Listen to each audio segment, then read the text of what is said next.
கர்த்தருடைய நாமத்துக்கு சோதரமையும் உண்டாவதாக. இந்த நாளிலிருந்து ஆராதனைக்கு வந்திருக்கிற ஒவ்வொருவரையும் நான் அன்போடு வாழ்த்து வரவேற்கிறேன். கர்த்தர் உங்களை ஒவ்வொருவரையும் ஆசீர்வதிப்பார்கள். ஹல்லேலூயா. கர்த்தரின் கை குறுகவில்லை, கர்த்தரின் வாக்கு மாறிடாதே. கர்த்தரின் கை குறுகவில்லை, கர்த்தரின் வாக்கு மாறிடாதே. சுத்தர்களாய் மாறிடவே சுதனருள் புரிந்தனரே.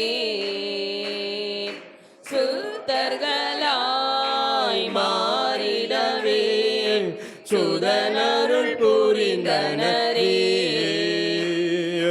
விசுவாசியே நீ பதறாதே, விசுவாசியே நீ கலங்காதே. விசுவாசியே நீ பதறாதே, விசுவாசியே நீ கலங்காதே. விசுவாசத்தால் நீதிமான் என்றும் என்று பிழைப்பான். விசுவாசத்தால் நீதிமான் என்றும் என்று பிழைப்பான். பரிசுத்த ஆவியானவரே பரிசுத்த பாதையில் நடத்திடுவார். பரிசுத்த ஆவியானவரே பரிசுத்த பாதை நடத்திடுவார். கிருபையிலே வளர்ந்திடுவோம், வரங்களை நாடிடுவோம். கிருபையிலே வளர்ந்திடுவோம், வரங்களை நாடிடுவோம். விசுவாசியே நீ பதறாதே, விசுவாசியே நீ கலங்காதே.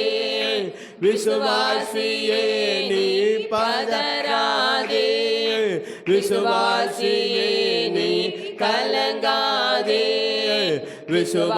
விசுவாசத்தால் நீதிமான் என்றும் என்று பிழைப்பான். விசுவாசத்தால் நீதிமான் என்றும் என்று பிழைப்பான். திருசபையே கிரியை செய்வாய், திவ்ய அன்பில் பெருகிடுவாய். திருசபையே கிரியை செய்வாய், திவ்ய அன்பில் பெருகிடுவாய். தலைமுறையாய் தலைமுறையாய் தழைத்திட அருள் புரிவார். தலைமுறையாய் தலைமுறையாய் தழைத்திட அருள் புரிவார். விசுவாசியே நீ பதறாதே, விசுவாசியே நீ கலங்காதே. விசுவாசியே நீ பதறாதே, விசுவாசியே நீ கலங்காதே. விசுவாசத்தால் நீதிமான் என்றும் என்று பிழைப்பான். விசுவாசத்தால் நீதிமான் என்றும் என்று பிழைப்பான். நெஞ்சமினி அஞ்சிடாதே, தஞ்சமேசு உன் அரணே. நெஞ்சமினி அஞ்சிடாதே, தஞ்சமேசு உன் அரணே. தம் ஜனத்தை சீக்கிரமாய் தம்முடன் சேர்த்துக் கொள்வார். தம் ஜனத்தை சீக்கிரமாய் தம்முடன் சேர்த்துக் கொள்வார். விசுவாசியே நீ பதறாதே, விசுவாசியே நீ கலங்காதே, விசுவாசியே நீ பதறாதே, விசுவாசியே நீ கலங்காதே, விசுவாசத்தால் நீதிமான் என்றும் என்றும் பிழைப்பான், விசுவாசத்தால் நீதிமான் என்றும் என்றும் பிழைப்பான். மேகம் போன்ற வாக்குத்தத்தம் சூழ நின்று காத்திருக்க, மேகம் போன்ற வாக்குத்தத்தம் சூழ நின்று காத்திருக்க, விசுவாசத்தால் உரிமை கொள்வாய், விரைந்து முன்னேறிடுவாய், விசுவாசத்தால் உரிமை கொள்வாய், விரைந்து முன்னேறிடுவாய்.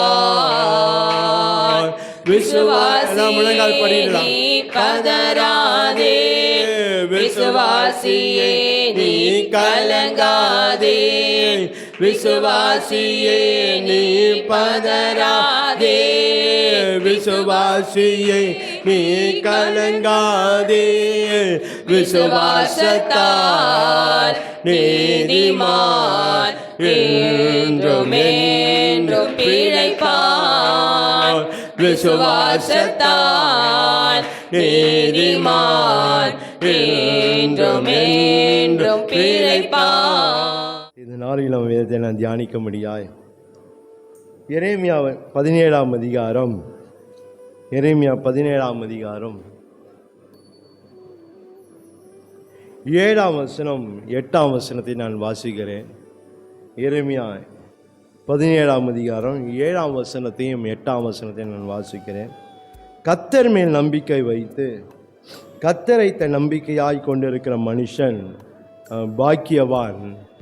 அவன் தண்ணீரண்டையில் நாட்டப்பட்டதும் கால்வாய் ஓரமாக தன் வேர்களை விடுகிறதும் உஷ்ணம் வருகிறதை காணாமல் இலை பச்சையாய் இருக்கிறதும் மழை தாழ்ச்சியான வருஷத்திலும் வருத்தமின்றி தப்பாமல் கனி கொடுக்கிறதுமான மரத்தை போல் இருப்பான். ஸ்தோத்திரம் ஆண்டவரே, நன்றியோடு கூட நாங்கள் ஸ்தோத்தரிக்கிறோம். இம்மட்டமாய் கர்த்தர் எங்களோடு கூட இருந்து நடத்தின தேவன் தொடர்ந்து எங்களோடு கூட இருந்து நடத்துங்க. இப்போது நாங்கள் தியானித்து ஆனப்பா நாங்கள் ஆசீர்வாதம் பெற்றுக்கொள்ளும்படியாய் கர்த்தர் எங்களுக்கு கொடுத்திருக்க அந்த வசனத்துக்காக ஸ்தோத்திரம். தேவன் தாமே இதை ஆசீர்வதிங்க, இந்த பிட்டை எங்களுக்கு தந்துள்ளபடியாய் நாங்கள் ஜெபிக்கிறோம். எங்களோடு கர்த்தர் முகமுகமாய் பேசுங்க ஆண்டவரே. தேவரீர் உமக்கு ஸ்தோத்திரம் ஆண்டவரே. தேவரி ஆண்டவரே, நீ நாளில் எங்களோடு பேசுகிற காரியம் எல்லாம் ஆண்டவர் தேவரீர் ஆண்டவரே நீங்கள் இருதயத்தின் ஆழங்களிலே எழுதப்படத்தக்கதாய் ஆண்டவர் பரிசுத்தாவை உதவி செய்யுங்க. ஜபத்தோடு விசுவாசத்தோடு உடைய வசனத்தை கேட்க உதவி செய்யுங்க. இதை கேட்கிற யாராக இருந்தாலும் அவங்களோடு கூட தேவன் பேசுங்க. இந்த வசனங்கள் அவங்களுக்கு ஆசீர்வாதமாக இருக்கத்தக்கதாய் ஆண்டவர் தேவன் கிருபை பாராட்டும்படியாய் செபிக்கிறோம். வருகிற தடைகளை, இடர்கள், எதிர்ப்புகள் எல்லாம் இயேசு கிறிஸ்துவின் நாமத்தை கடிந்து கொள்கிறோம் ஆண்டவரே. பரிசுத்த ஆவியானவர் எங்களை ஒவ்வொருவரையும் எங்களை ஆளுகை செய்து எங்களை வழி நடத்துங்க, பேசுங்க, பெரிய காரியங்களை செய்யுங்க. இயேசு கிறிஸ்துவின் நாமத்தில் ஜெபிக்கிறோம் பிதாவே, ஆமென். ஹல்லேலூயா. கர்த்தருடைய நாமத்துக்கு ஸ்தோத்திரம் மையம் உண்டாவதாக. ஒரு விஷயம் கூட இந்த வேத வசனத்தை மறுபடியும் நான் வாசிக்கிறேன். எரேமியா 17ஆம் அதிகாரம் 7ஆம் வசனம் 8ஆம் வசனம். கர்த்தர் மேல் நம்பிக்கை வைத்து கர்த்தரை தன் நம்பிக்கையை கொண்டிருக்கிற மனுஷன் பாக்கியவான். அவன் தண்ணீரண்டையில் நாட்டப்பட்டதும் கால்வாய் ஓரமாக தன் வேர்களை விடுகிறதும் உஷ்ணம் வருகிறதை காணாமல் இலை பச்சையாய் இருக்கிறதும் மழை தாட்சியான வருஷத்தின வருத்தமின்றி தப்பாமல் கனி கொடுக்கிறதுமான மரத்தை போல் இருப்பான். இங்கே நாம் பார்க்கிறோம், கர்த்தர் மேல் நம்பிக்கை வைக்கிற மனுஷனுடைய வாழ்க்கை எப்படி இருக்கும் என்று சொல்லி இந்த அடுத்த அந்த வசனங்களிலே நம்மளால் பார்க்க முடியும். இந்த வசனத்தை ரெண்டு விதங்களில் பார்க்கலாம். கர்த்தர் மேல் நம்பிக்கை வைக்கிற மனுஷனுடைய வாழ்க்கை எப்படி இருக்கும் அப்படின்னு ஒரு பக்கமாகும். எப்படி இருக்க வேண்டும் என்ற இன்னொரு பக்கமாகவும் இந்த வசனங்களை நம்மால் பார்க்க முடியும். ஏழாம் வருஷம் கர்த்தர் மேல் நம்பிக்கை வைக்கிற மனுஷன் அவனுடைய வாழ்க்கை அடுத்த வசனத்தில் பார்க்குறோம் எப்படி இருக்கும் என்ற ஒரு பக்கத்துலேயும், இன்னொரு பக்கம் எப்படி இருக்க வேண்டும் என்ற இன்னொரு பக்கம், ரெண்டு பக்கமும் இங்கே காணப்படுகிறது. அதிலே கர்த்தர் மேல் நம்பிக்கை வைக்கிற மனுஷனுடைய வாழ்க்கை எப்படி இருக்க வேண்டும் என்று சொல்லி தான் இந்த நாளிலே நாம் பார்க்க போகிறோம். நான் கர்த்தர் மேல் நம்பிக்கையாக இருக்கிறேன், கர்த்தர் மேல் நான் நம்பிக்கை வச்சிருக்கேன், கர்த்தரை தான் நான் நம்பி இருக்கிறேன், அப்படி நாம் இருப்போமானால் என் வாழ்க்கை இப்படி தான் இருக்க வேண்டும் என்ற அந்த நிலையில் தான் இந்த நாளில் தேவ செய்தியை நாம் பார்க்க போகிறோம். அதான் கர்த்தர் மேல் நம்பிக்கையாக இருக்கிறனா என் வாழ்க்கை இப்படி இருக்கிறதா என்று நாமே ஆராய்ந்து பார்த்து நாம் அந்த போல இல்லாத பட்சத்தில் நம்ம என்ன செய்யணும், நம்மை எல்லாத்தையும் மாற்றிக்கொண்டு கர்த்தர் மேல் நம்பிக்கை வச்ச மனுஷன வாழ்க்கை இப்படி இருக்க வேண்டும் என்ற அந்த நிலையில் நம்முடைய வாழ்க்கையை நம்ம என்ன செய்ய சீர்படுத்தி சரிப்படுத்தி கொண்டு நாம் அந்த நிலையில் இருக்கும்போது அது நமக்கு ஆசீர்வாதமாக இருக்கும். ஹல்லேலூயா. இங்கே நாம் பார்க்கிறோம், இங்கே ஒரு 5 காரியத்தை இங்கே நாம் 8ஆம் வசனத்தில் ஒரு 5 காரியத்தை இந்த நாளில் நாம் பார்க்க இருக்கிறோம். இங்கே ஒன்றொன்றாக நாம் பார்க்க போகிறோம். இங்கே பார்க்கும்போது கர்த்தர் மேல் நம்பிக்கை மனுஷன் வாழ்க்கை இப்படி இருக்க வேண்டும் என்று சொல்லி பார்க்கிறோம். 1, அவன் தண்ணீர் அண்டையில் நாட்டப்பட்டவனாய் இருக்கணும். 2, கால்வாய் ஓரமாய் தன் வேறுகளை விடுகிறதுமாய் இருக்கணும். 3, உஷ்ண வருகதை காணாமல் இலை பச்சையாக இருக்கணும். 4, மழை தாட்சியான வருஷத்திலும் வருத்தமின்றி கனி கொடுக்க வேண்டும். 5, மரத்தை போல் இருக்கணும்.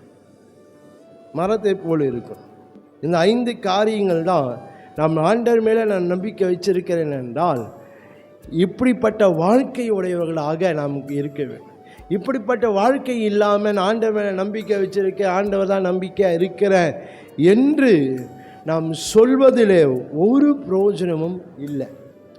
அதே நம்ம இந்த நாளில் பார்க்கிற காரியங்களை நம்ம மனதில் வைத்து நான் தேவனின் மேல் நம்பிக்கை வச்சிருக்கேன்னா என் வாழ்க்கை இப்படி இருக்கணும், இப்படி இருக்க வேண்டும் என்ற அந்த சிந்தை, அந்த மனம் நமக்குள்ளே இருக்க வேண்டும்.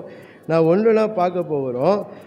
அவன் தண்ணீரண்டை நாட்டப்பட்டதும் அது எதை குறிக்கிறதுனால் தேவனுக்குள் நாட்டப்பட்டவர்களாய் இருக்க வேண்டும். 1, தேவனுக்குள் நாட்டப்பட்டவர்களாக கர்த்தர் மேல் நம்பிக்கையாக இருக்க மனுஷனோட வாழ்க்கை எப்படி இருக்கணும்?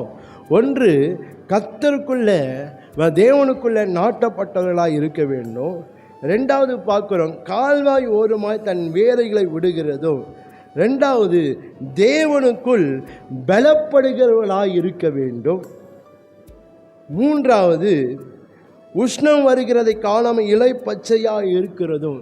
இது எதை காட்டுகிறது என்றால் 3வது தேவனுக்குள் பிரகாசிக்கப்படுகிறவர்களாய் இருக்க வேண்டும். 4வது மழை சாட்சியான வருஷத்தில் வருத்தமின்றி தப்பாமல் கனி கொடுக்கிறதும். அது எதை காட்டுகிறேன்னா 4வது தேவனுக்குள் நிலைத்திருக்கிறவர்களாய் இருக்க வேண்டும். 5 மரத்தை போல் இருக்கணும். இதெல்லாம் சொல்லிட்டு ஒரு செடியை போல் இருக்கணும் அப்படின்னு சொல்லலை, மரத்தை போல் இருக்கு. அது எதை காட்டுதுன்னா தேவனுக்குள் பயன்படுகிறவர்களாக இருக்க வேண்டும். ஹல்லேலூயா.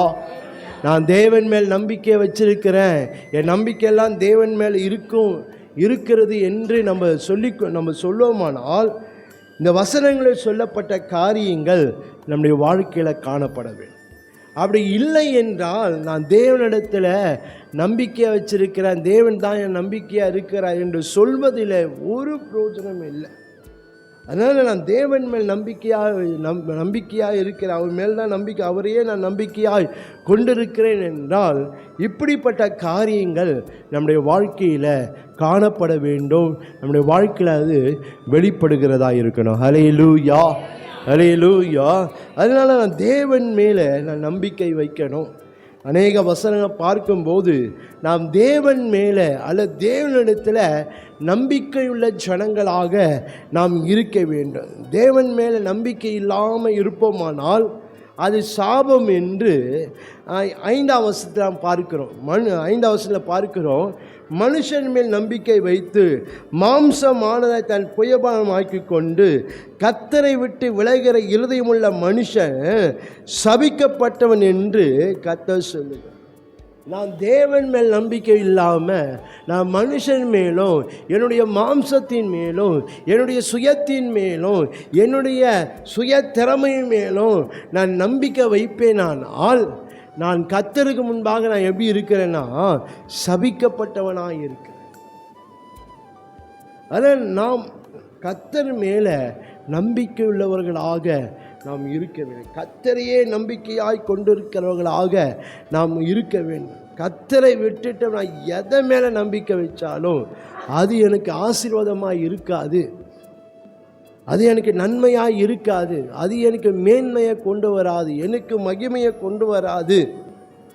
ஆனால் எல்லா சூழ்நிலையிலும் நாம் கர்த்தரை மேலே நம்பிக்கை வைக்க அவரையே நம்பிக்கை கொண்டிருக்கிறவர்களாக நாம் காணப்பட வேண்டும். ஹல்லேலூயா. அப்படிப்பட்டவர்கள் வாழ்க்கை தான் எப்படியா மாறுது? பாக்கியவான்களாயும் இருக்கும். ஹல்லேலூயா. அப்படிப்பட்ட ஜனங்கள் தான் யாரும் பாக்கியவான்கள். என்ன வேத வசனங்களெல்லாம் நாம் பார்க்கும்போது நாம் தேவனை நான் நம்ப வேண்டும், தேவனை நம்புகிற மனுஷன் பாக்கியவான் என்று சொல்ல அநேக வேத வசனங்களை நம்ம பார்க்க முடியும். 32ஆம் சங்கீதம் 10ஆம் வசனம் பார்க்க கர்த்தரை நம்புகிறோம் என்ன கிருபை சூழ்ந்து கொள்ளும் என்று அந்த வேத வசனங்களிலே நம்மளால் பார்க்க முடியும். பாருங்கள், அதனால் நாம் தேவனை நம்புகிற ஜனங்களாக, தேவன் மேல் நம்பிக்கை வைக்கிற ஜனங்களாக நாம் காணப்பட வேண்டும். சில வேளையில் மனுஷர்கள் என்னதான் உயர்ந்த ஒரு நிலையில் இருந்தாலும், மனுஷங்க என்னதான் நம்மை விட உயர்ந்தவர்களாக இருந்தாலும் பெரியவர்கள் இருந்தாலும் என் நம்பிக்கை முழுவதும் தேவன் மேலே இருக்க வேண்டும். ஹல்லேலூயா. ஹல்லேலூயா. 34ஆம் சங்கீதம் 8ஆம் வசனத்தில் பார்க்கிறோம், கர்த்தர் நல்லவர் என்பதை ருசித்து பாருங்கள், அவர் மேல் நம்பிக்கையாக இருக்கிற மனுஷன் பாக்கியவான். ஹல்லேலூயா. ஹல்லேலூயா. மேல் நம்பிக்கையாக இருக்கிற மனுஷன் பாக்கியம். அதனால் நாம் அவர் மேல் நம்பிக்கையாக இருக்கிறேன் என்று நான் சொல்வேனானால் இந்த வசனத்தில் சொல்லப்பட்ட காரியங்கள் எல்லாம் நம்முடைய வாழ்க்கையில் காணப்பட வேண்டும். ஹல்லேலூயா. அப்படி இல்லாமல் நான் தேவன் மேல் நம்பிக்கையாக இருக்கிறேன் என்று சொல்வதில் ஒரு பிரயோஜனம் இல்லை. நாம் அவருடைய வாழ்க்கையை சீர்படுத்தி சரிப்படுத்தி அந்த கர்த்தர் மேல் நம்பிக்கையாக இருக்கிற மனுஷன வாழ்க்கை எப்படி இருக்குமோ அது போல் நம்முடைய வாழ்க்கையை நம்ம என்ன செய்யணும்? நாம் மறுரூபமாக்கி கொள்ள வேண்டும். நாம் அந்த சுத்திகரித்து நம்ம மனம் திரும்பி அந்த வாழ்க்கைக்கு நேராக நம்ம வாழ்க்கை இருக்க வேண்டும். ஹல்லேலூயா.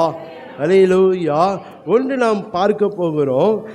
ஒன்று, அவன் தண்ணீர் அண்டை நாட்டப்பட்டதும். கர்த்தரை நம்பிக்கையாக கொண்டிருக்க மனுஷன், கர்த்தர் மேல் நம்பிக்கை வைக்கிற மனுஷனோட வாழ்க்கை எப்படி இருக்குமா? அவன் வாழ்க்கை தண்ணீர் அண்டையில் நாட்டப்பட்டதுமா இருக்கும்.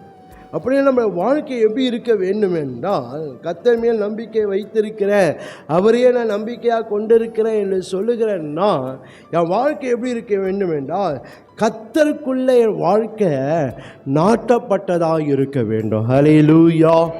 ஹல்லேலூயா.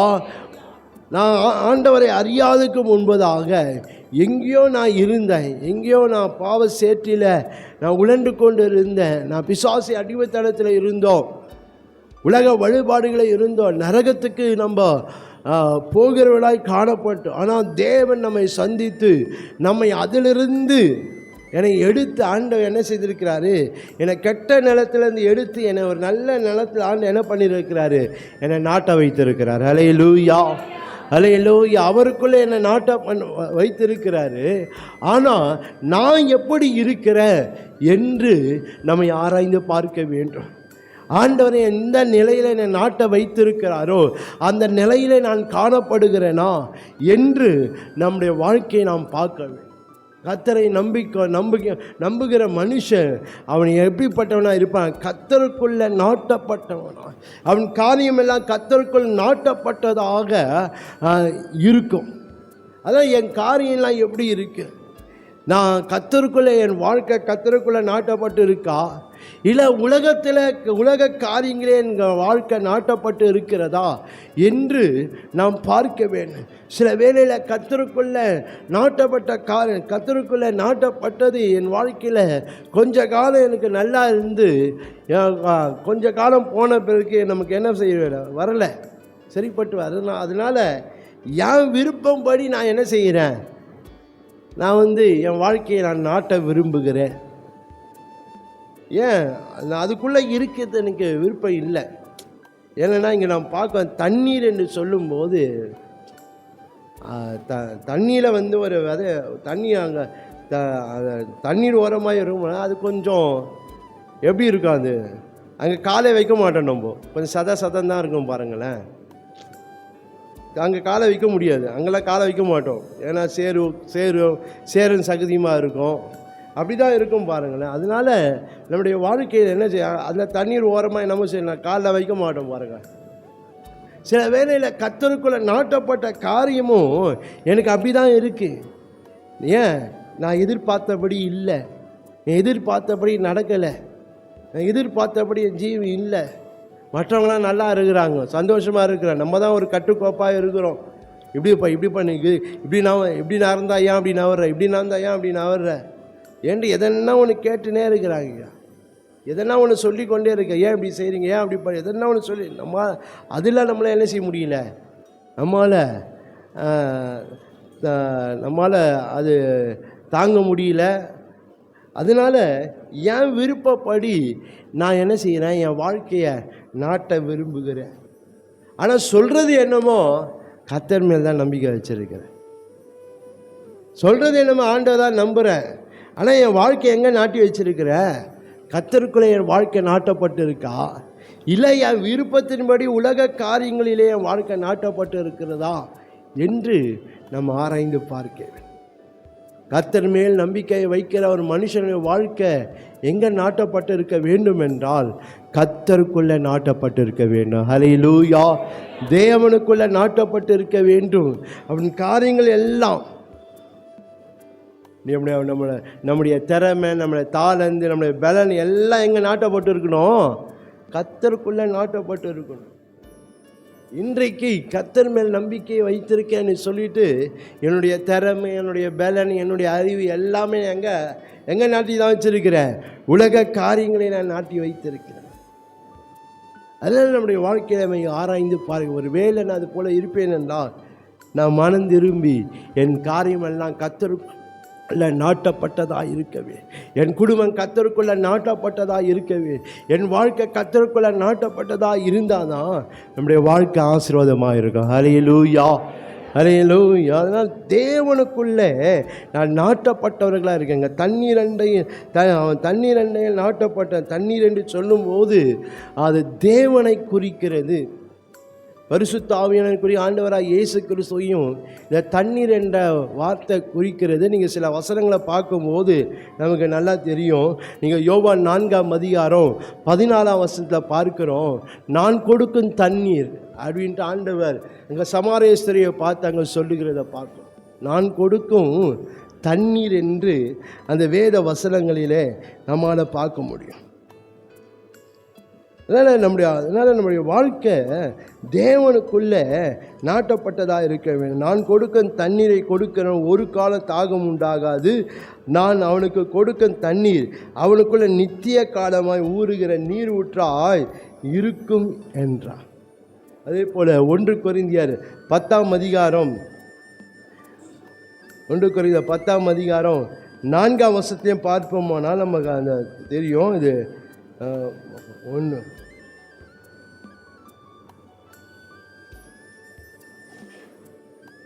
2 கொரிந்தியர் 4 2 கொரிந்தியர்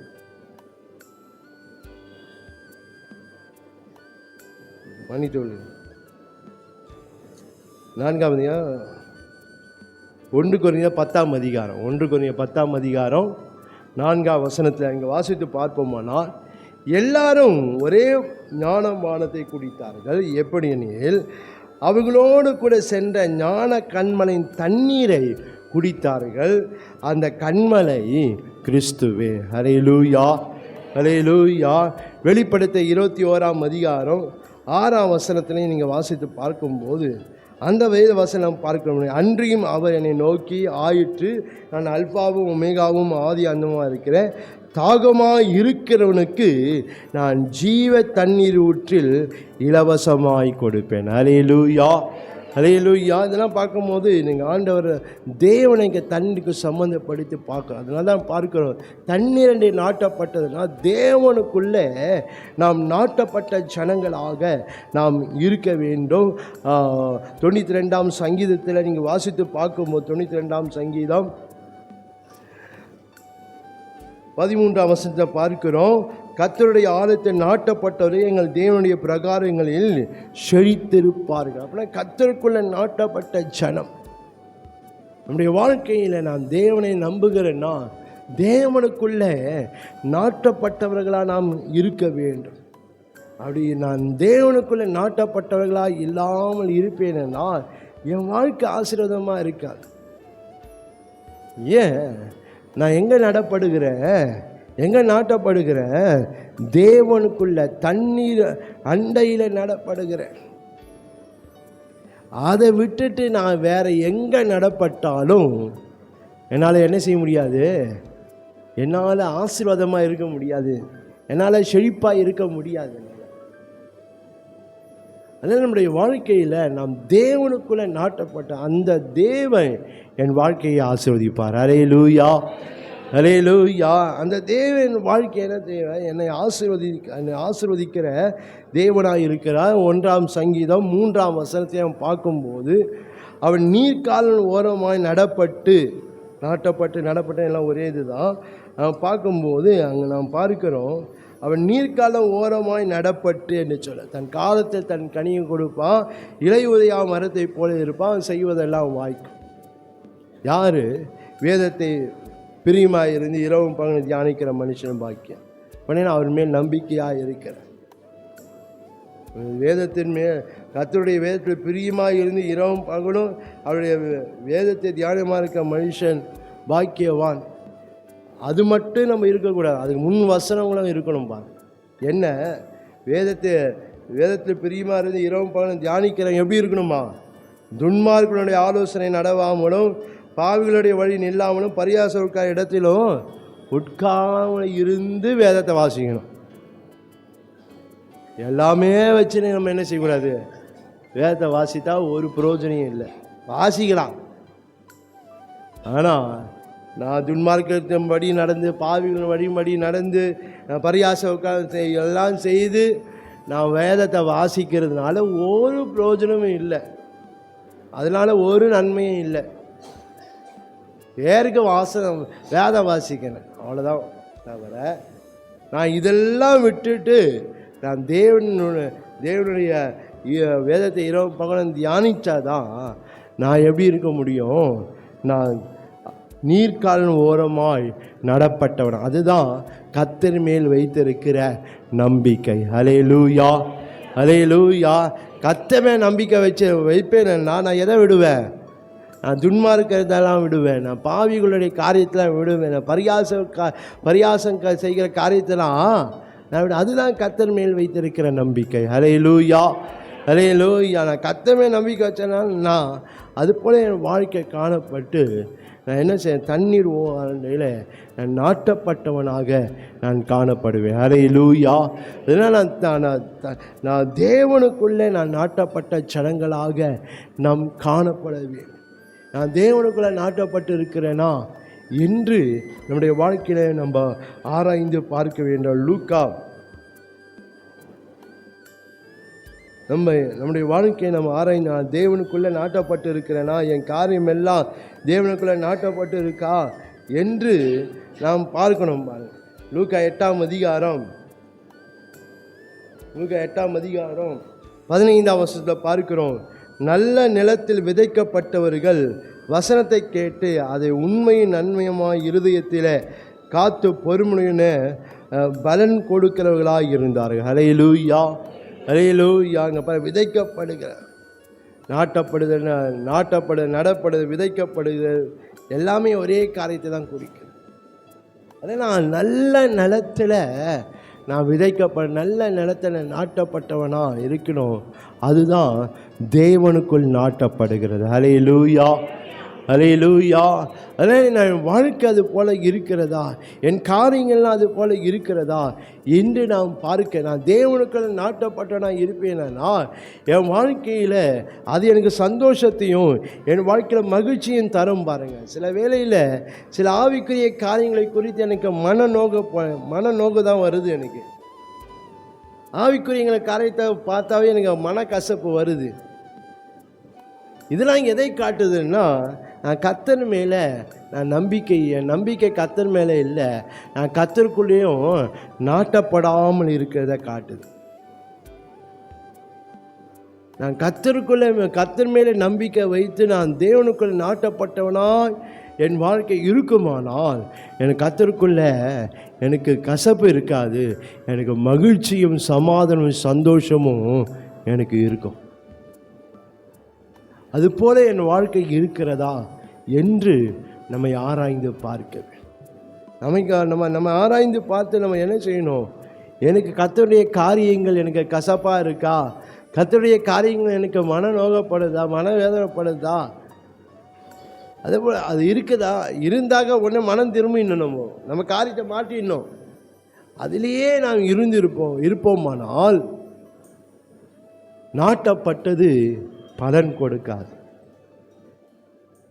நாட்டப்பட்ட காரியம், விதைக்கப்பட்ட காரியம் என்ன செய்யாது? பலன் கொடுக்காது. அதனால் மிகவும் ஜாக்கிரதையாக இருக்கணும். பலன் கொடுக்காதுன்னா அது உள்ளே அழிஞ்சு போயிடும், அப்படியே மண்ணுக்குள்ளேயே அழிஞ்சு போயிடும். அது மிகவும் ஜாக்கிரதையாக இருக்கணும். ஆண்டு நாட்டி வச்சிருக்கிறேனே, ஆண்டு நல்ல நேரத்தில் விதைச்சாருன்னா நான் அதில் சந்தோஷமாக சமாதானமாக இருக்கணும். பாருங்களேன், அது எனக்கு நெருக்கத்தை கொடுக்கக்கூடாது. சமாதானம் சந்தோஷம் இருந்தால் தான் நான் என்ன செய்ய முடியும்? அது நான் மேலே வர முடியும். பாருங்கள், இல்லைன்னா நம்மளால் மேலே வர முடியாது. அதே நான் நாட்டப்பட்டவனாக இருக்கேன்.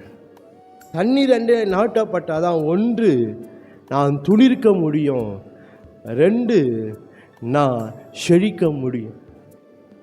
இல்லை என்றால் என்னால் செழிக்க முடியாது, என்னால் துளிர்க்க முடியாது, என்னால் செழிக்க முடியாது. நான் தண்ணீரை நாட்டப்படாமல் தண்ணீர் இல்லாத வறண்ட நிலத்தில் என் காரியத்தை நாட்ட வேணும். நாள் வறண்ட நிலம்னா இது உலகம்தான் வறண்ட நிலம், உலக காரியம் தான் வறண்ட நிலம். இன்னும் அதிலே என் காரியத்தை நாட்டி கொண்டு இருப்பேனால் நான் என்னதான் பிரயாசப்பட எனக்கு என்ன செய்யாது? என்னால் துளிர்க்கவும் முடியாது, என்னால் செழிக்கவும் முடியாது. அததான் ஆண்டவர் என்ன செய்கிறார்? கிருபையா அவர் மேலே நம்பிக்கையாக இருக்க மனுஷனை ஆண்டு எங்கே போய் நாட்டுறாராம்? தண்ணீர் அண்டையில் அவர் நாட்டுகிறவராக இருக்கிறார். ஹல்லேலூயா. ஏன்? என் வாழ்க்கை துளிர்க்கும்படியா, என் வாழ்க்கை செழிக்கும்படியா. வெறும் உலக காரியங்கள் மாத்திரம் அல்ல, என் ஆவிக்குரிய காரியத்தில் நான் துளிர்க்க வேண்டும், ஆவிக்குரிய காரியங்களில் நான் செழிக்க வேண்டும். நம்மை ஆராய்ந்து பார்க்க வேண்டும், ஆராய்ந்து பார்க்கணும். ரட்சிக்கப்பட்டதுலேருந்து என் ஆவிக்குரிய காரியங்கள் எவ்வளோ துளிர்த்திருக்கு, எதெல்லாம் துளிர்த்திருக்கு என்ன பார்க்கணும். ரட்சிக்கப்பட்ட போது ஒரு துளிர் விட்டது பாருங்களேன், அதிலே தான் இருக்குது. ஏதோ ஒரு காரியத்தை துளிச்சிருப்போம் பாருங்க, அதில் தான் இருக்கே தவிர இன்னும் அநேக காரியங்களில் நம்மளால் என்ன செய்ய முடியல? நம்மளால் துளிர்க்க முடியல. நம்மளால் என்னுடைய மாம்ச சுவாபம் மாறி ஆவிக்குரிய சாபம் வருது, அது ஒரு துளிர்க்கு காரியங்கள். இதெல்லாம் அது போல் துளிர்க்கிற காரியங்கள் நம்முடைய வாழ்க்கையில் இருக்கிறதா என்று நாம் பார்க்கணும். எத்தனை காரியத்தில் நான் துளிர் விட்டு இருக்கிறேன், ஆவிக்குரிய ஜீவத்தை எத்தனை காரியத்தில் துளிர் விட்டு இருக்கிறேன் என்று நம்ம ஆராய்ந்து பார்க்கணும். இல்லை ரட்சிக்கப்பட்ட போது ஒரு துளிர் விட்டோம்பா ஒரு காரியத்தை, அது அப்படியே தான் இருக்கு. இருக்கிறோமா? அப்படி இது போல் நம்ம இருக்கிறோமா என்னை பார்க்கணும். இல்லை ஆவிக்குரிய ஜீவியத்தில் அவன் எவ்வளோ காரியத்தில் நான் துளிர் விட்டு இருக்கிறேன், எவ்வளோ தூரம் நான் துளிர் விட்டு இருக்கிறேன் என்று நம்மளை ஆராய்ந்து பார்க்க வேண்டும். அது மாத்திரமல்ல, நாம் செழித்திருக்க வேண்டும். ஆவிக்குரிய காரியம் நான் செழிப்பேனால் உலக காரியத்தில் நம்ம என்ன ஆகும்? தானாகவே செழிப்பாகி மாறிடும். இன்றைக்கு நான் உலக காரியத்தில் செழிப்பாக இருக்கணும், உலக காரியத்தில் செழிப்பாக இருக்கணும் தான் பார்த்துன்னு இருக்கிறேன். நீ உலக காரியத்தை செழிப்பாக இருக்கும் பார்த்து கொண்டு இருப்போமானால் ஆவிக்குரிய ஜீவித்தில் என்ன இருக்க முடியாது? செழிப்பாக இருக்க முடியாது. ஆனால் ஆவிக்குரிய ஜீவித்தில் நீ செழிப்பாக இருப்போமானால் நான் உலக காரியத்தை எப்படி இருக்க முடியும்? செழித்து இருக்க முடியும். ஹல்லேலூயா. அது நமக்கு தெரியாமையே இருக்கு. அது நமக்கு தெரியாமல் இருக்கு. உலக காரியத்தை தான் நான் எல்லாத்துலையும் செழிப்பாக இருக்கணும், உலக காரியத்தில் எல்லாத்துலையும் துளிர் விடணும், அப்படி தான் நமக்கு வாஞ்சியாக இருக்குது. அதுதான் எண்ணமாக இருக்குது. ஆவிக்குரிய காரியங்கள் அது போல் இல்லை. நான் ஆவிக்குரிய காரியம் துளிர் விடுவேனால் உலக காரியத்தை என்னால் துளிர்க்க முடியும். ஹல்லேலூயா. ஆவிக்குரிய ஜீவித்தை செழிப்பேன், உலக காரியத்தை என்னால் என்ன செய்ய முடியும்? செழிக்க முடியும். அதில் கர்த்தர் மேல் நம்பிக்கையாக இருக்கிற மனுஷன் பாக்கியவான். அவன் வாழ்க்கை எப்படி இருக்க வேண்டுமெண்டா கர்த்தருக்குள்ள நாட்டப்பட்டதாக இருக்க வேண்டும். ஹல்லேலூயா, ஹல்லேலூயா. கர்த்தரைய முன்பின் தெரியாத ஒரு மோவாபிய ஸ்திரீயாகிய ரூத்தை பார்க்கணும். அவள் தன்னை கர்த்தருக்குள்ள நாட்டப்பட்டவளாக இருக்கும்படியால் தன் வாழ்க்கையை அர்ப்பணிக்கதை பார்க்கணும். ஆண்டவரை பற்றி முன்பின் தெரியாது. அவர் பார்த்ததெல்லாம் என்ன? ஆண்டவர் இந்த ஜனங்களுடைய வாழ்க்கை சீரழிந்து கொண்டு போக தான் பார்த்து கொண்டு இருக்கிறார். தன்னுடைய மாமியார் நகரனுடைய வாழ்க்கை எல்லாம் போயிடுது, ஒரு நன்மையாக போய் கொண்டு இருக்கு. நன்மை செய்ய ஆசீர்வாதம் சேரலை, ஆசீர்வாதம் விட்டு போய் அதை தான் பார்த்து கொண்டு இருக்கிறான். ஆனால் அதை பார்த்த பின்பும் இந்த ரூத் என்ன செய்கிறாருன்றா தன் வாழ்க்கையை கர்த்தருக்குள்ள நாட்டப்பட்டதாக இருக்க வேண்டும் என்ற அந்த விருப்பம், அந்த வாஞ்சையை பார்க்கிறான். சொல்கிறான், உம்முடைய தேவன் தான் என்னுடைய தேவன். அவள் கர்த்தருக்குள்ள தன்னுடைய வாழ்க்கை நாட்டப்பட்டதுனால்தான் அந்த ரூத்தினுடைய வாழ்க்கை துளிர்த்தது, அந்த ரூத்தினுடைய வாழ்க்கை செழிக்கிறத பார்க்குறோம். ஹல்லேலூயா, ஹல்லேலூயா, ஹல்லேலூயா. அவருடைய சகோதரி ஓர்பாலை பார்க்குறோம். அவள் வாழ்க்கை காணவே இல்லை வேதத்தில். அவள் வாழ்க்கை என்ன ஆச்சுன்னு தெரியல. ஆனால் யார் தன்னை கர்த்தருக்குள்ள நாட்டப்பட்டவளாக இருக்க வேண்டும் விரும்பி அதை தன்னை அர்ப்பணித்தாங்களோ அவங்க வாழ்க்கை தான் என்ன ஆயிடுச்சு? அவங்க வாழ்க்கை துளிர்க்கிறத செழிக்கிறத பார்க்கணும். இன்றைக்கு நம்முடைய வாழ்க்கையில் எப்படி இருக்கும்? ஒருத்தி அதே தேசத்தில் உன்னுடைய தகப்பன் வீட்டுக்கு போயிட்டேன். அதே தேசத்தில் அவங்களால என்ன செய்ய முடியல? துளிர்க்க முடியல, செழிக்க முடியல. ஏன்? அது தண்ணீர் இல்லாத ஒரு காரியம், தேவன் இல்லாத ஒரு காரியம். ஆனால் அந்த ரூத்தோ தேவனுக்குள்ளே தன்னை நாட்டினதுனால ரூத்தின் வாழ்க்கையில் அவள் வாழ்க்கையில் கனவுல கூட பார்க்காத ஒரு செழிப்பையும் ஒரு துளிர்க்கிறதையும் அவங்க வாழ்க்கையில் மாட பார்க்க முடியும். ஹல்லேலூயா, ஹல்லேலூயா. அதான் இன்றைக்கு நான் எங்கே நாட்டப்பட்டிருக்கேன், எந்த காரியத்தில் நாட்டப்பட்டிருக்கிறேன், எப்படி நாட்டப்பட்டிருக்கிறேன் என்று நாம் பார்க்க வேண்டும். நான் தேவன் மேல் நம்பிக்கையாக இருக்கிறேனால் நான் கர்த்தருக்குள் என்னுடைய வாழ்க்கை, என்னுடைய குடும்பம், என்னுடைய காரியம் எல்லாம் எங்கே இருக்கணும்? கர்த்தருக்குள்ளே நாட்டப்பட்டதா, கர்த்தருக்கு நடப்பட்ட, கர்த்தருக்குள்ளே விதைக்கப்பட்டதா இருக்க வேண்டும். ஹல்லேலூயா, ஹல்லேலூயா. அப்போ தான் நம்முடைய வாழ்க்கை துளிர்க்கும், ரெண்டாவது நம்முடைய வாழ்க்கை செழிக்கும். ஹல்லேலூயா. ரெண்டாவதாக நாம் பார்க்க போகிறோம் அந்த எரேமியா 17ஆம் அதிகாரம் 8ஆம் வசனத்தை நான் வாசித்து பார்க்கும்போது ரெண்டாவது காரியத்தை அங்கே நாம் பார்க்கும்போது கால்வாய் ஓரமாய் தன் வேர்களை விடுகிறது. கால்வாய் ஓரமாய் தன் வேர்களை அப்படி என்றால் வேர்களை விடுகிறது. எதை காட்டுதுன்னா பலனை காட்டுகிறது. நாம் தேவனுக்குள்ள பலப்படுகிறவர்களாக இருக்கணும், பலவீனர்களாக இருக்கக்கூடாது. தேவனுக்குள்ள நாளுக்கு நாள் நம்ம எப்படி இருக்கணும்? நாம் பலப்படுகிறவர்களாக இருக்க வேண்டும். நாளுக்கு நாள் தேவனுக்குள்ள நாம் பலவீனம் அடையக்கூடாது. பாருங்க, அதான் நாம் பலப்படுகிற ஜனங்களாக நாம் காணப்பட வேண்டும். கர்த்தர் மேல் நம்பிக்கையாக இருக்க மனுஷனுடைய வாழ்க்கை எப்படி இருக்க வேண்டும் என்றால், கர்த்தருக்குள்ள பலப்படுகிறவர்களாக இருக்க வேண்டும். ஹல்லேலூயா, ஹல்லேலூயா. நான் பார்க்க கால்வாய் ஓரமாய் தன் வேறு கால்வாய் அப்படின்னு கால்வாய் என்று சொல்லும் போது அது தேவனை சம்மந்தப்படுத்தி தான் காட்டுது. கால்வாய் என்ன செய்யும்? கால்வாய் என்ன செய்யும்? அது ஒரு ஆசீர்வாதத்தின் பாதை. அது கால்வாய் என்பது என்ன? ஒரு ஆசீர்வாதத்துக்கு என்ன செய்ய, அது ஒரு பாதையாக இருக்கும். பாருங்க, அதே போல தான் ஆண்டவராக இயேசு சொன்னார் யோவான் 14ஆம் அதிகாரத்தில், என்னை எல்லாமே நீங்கள் என்ன செய்ய மாட்டீங்க? பிதாவிடத்தில் போக மாட்டீங்க. ஆனால் நமக்கும் பிதாவாகிய தேவன் அல்லது நமக்கும் பரலோக ராஜ்யத்துக்கும் ஆண்டவராக இயேசு எப்படி இருக்கிறார்? ஒரு கால்வாயாக இருக்கிறார். பாருங்க, அவர் வழியாக தான் நம்ம எங்கே போக முடியும்? நம்ம நித்திய ராஜ்யத்துக்கு போக முடியும். அது வழியாக தான் அந்த ராஜ்யத்தை நம்ம சேர முடியும். அவர் என்ன இல்லாமல் உங்களால் என்ன இல்லாமல் நீங்கள் ஒன்றும் உங்களால் முடியாது என்று சொல்லி அந்த வேத வசனங்களில் நம்மளால் பார்க்க முடியும். அந்த யோவான் 14ஆம் அதிகாரத்தில் நாம் பார்க்கிறோம். 6ஆம் வசனம் பாருங்க. அதற்கு இயேசு, நானே வழியும் சத்தியமான ஜீவனமாக இருக்கிறேன், என்னை எல்லாமே ஒருவனும் பிதாவினிடத்தில் வரான். அதான் பாருங்க, நம்ம கால்வாய் ஓரமாக சொல்லும்போது கர்த்தருக்குள்ள நாம் பலப்படுகிறவர்களாக இருக்க வேண்டும். அதாவது அந்த ஒரு விதையோ வேறு எந்த காரியமோ அது வெளியே வர்றதுக்கு முன்பதாக எது வளர ஆரம்பிக்கணும்? அதனுடைய வேர்கள் தான் வளர ஆரம்பிக்கும். ஹல்லேலூயா, ஹல்லேலூயா. இந்த வேர் பரவ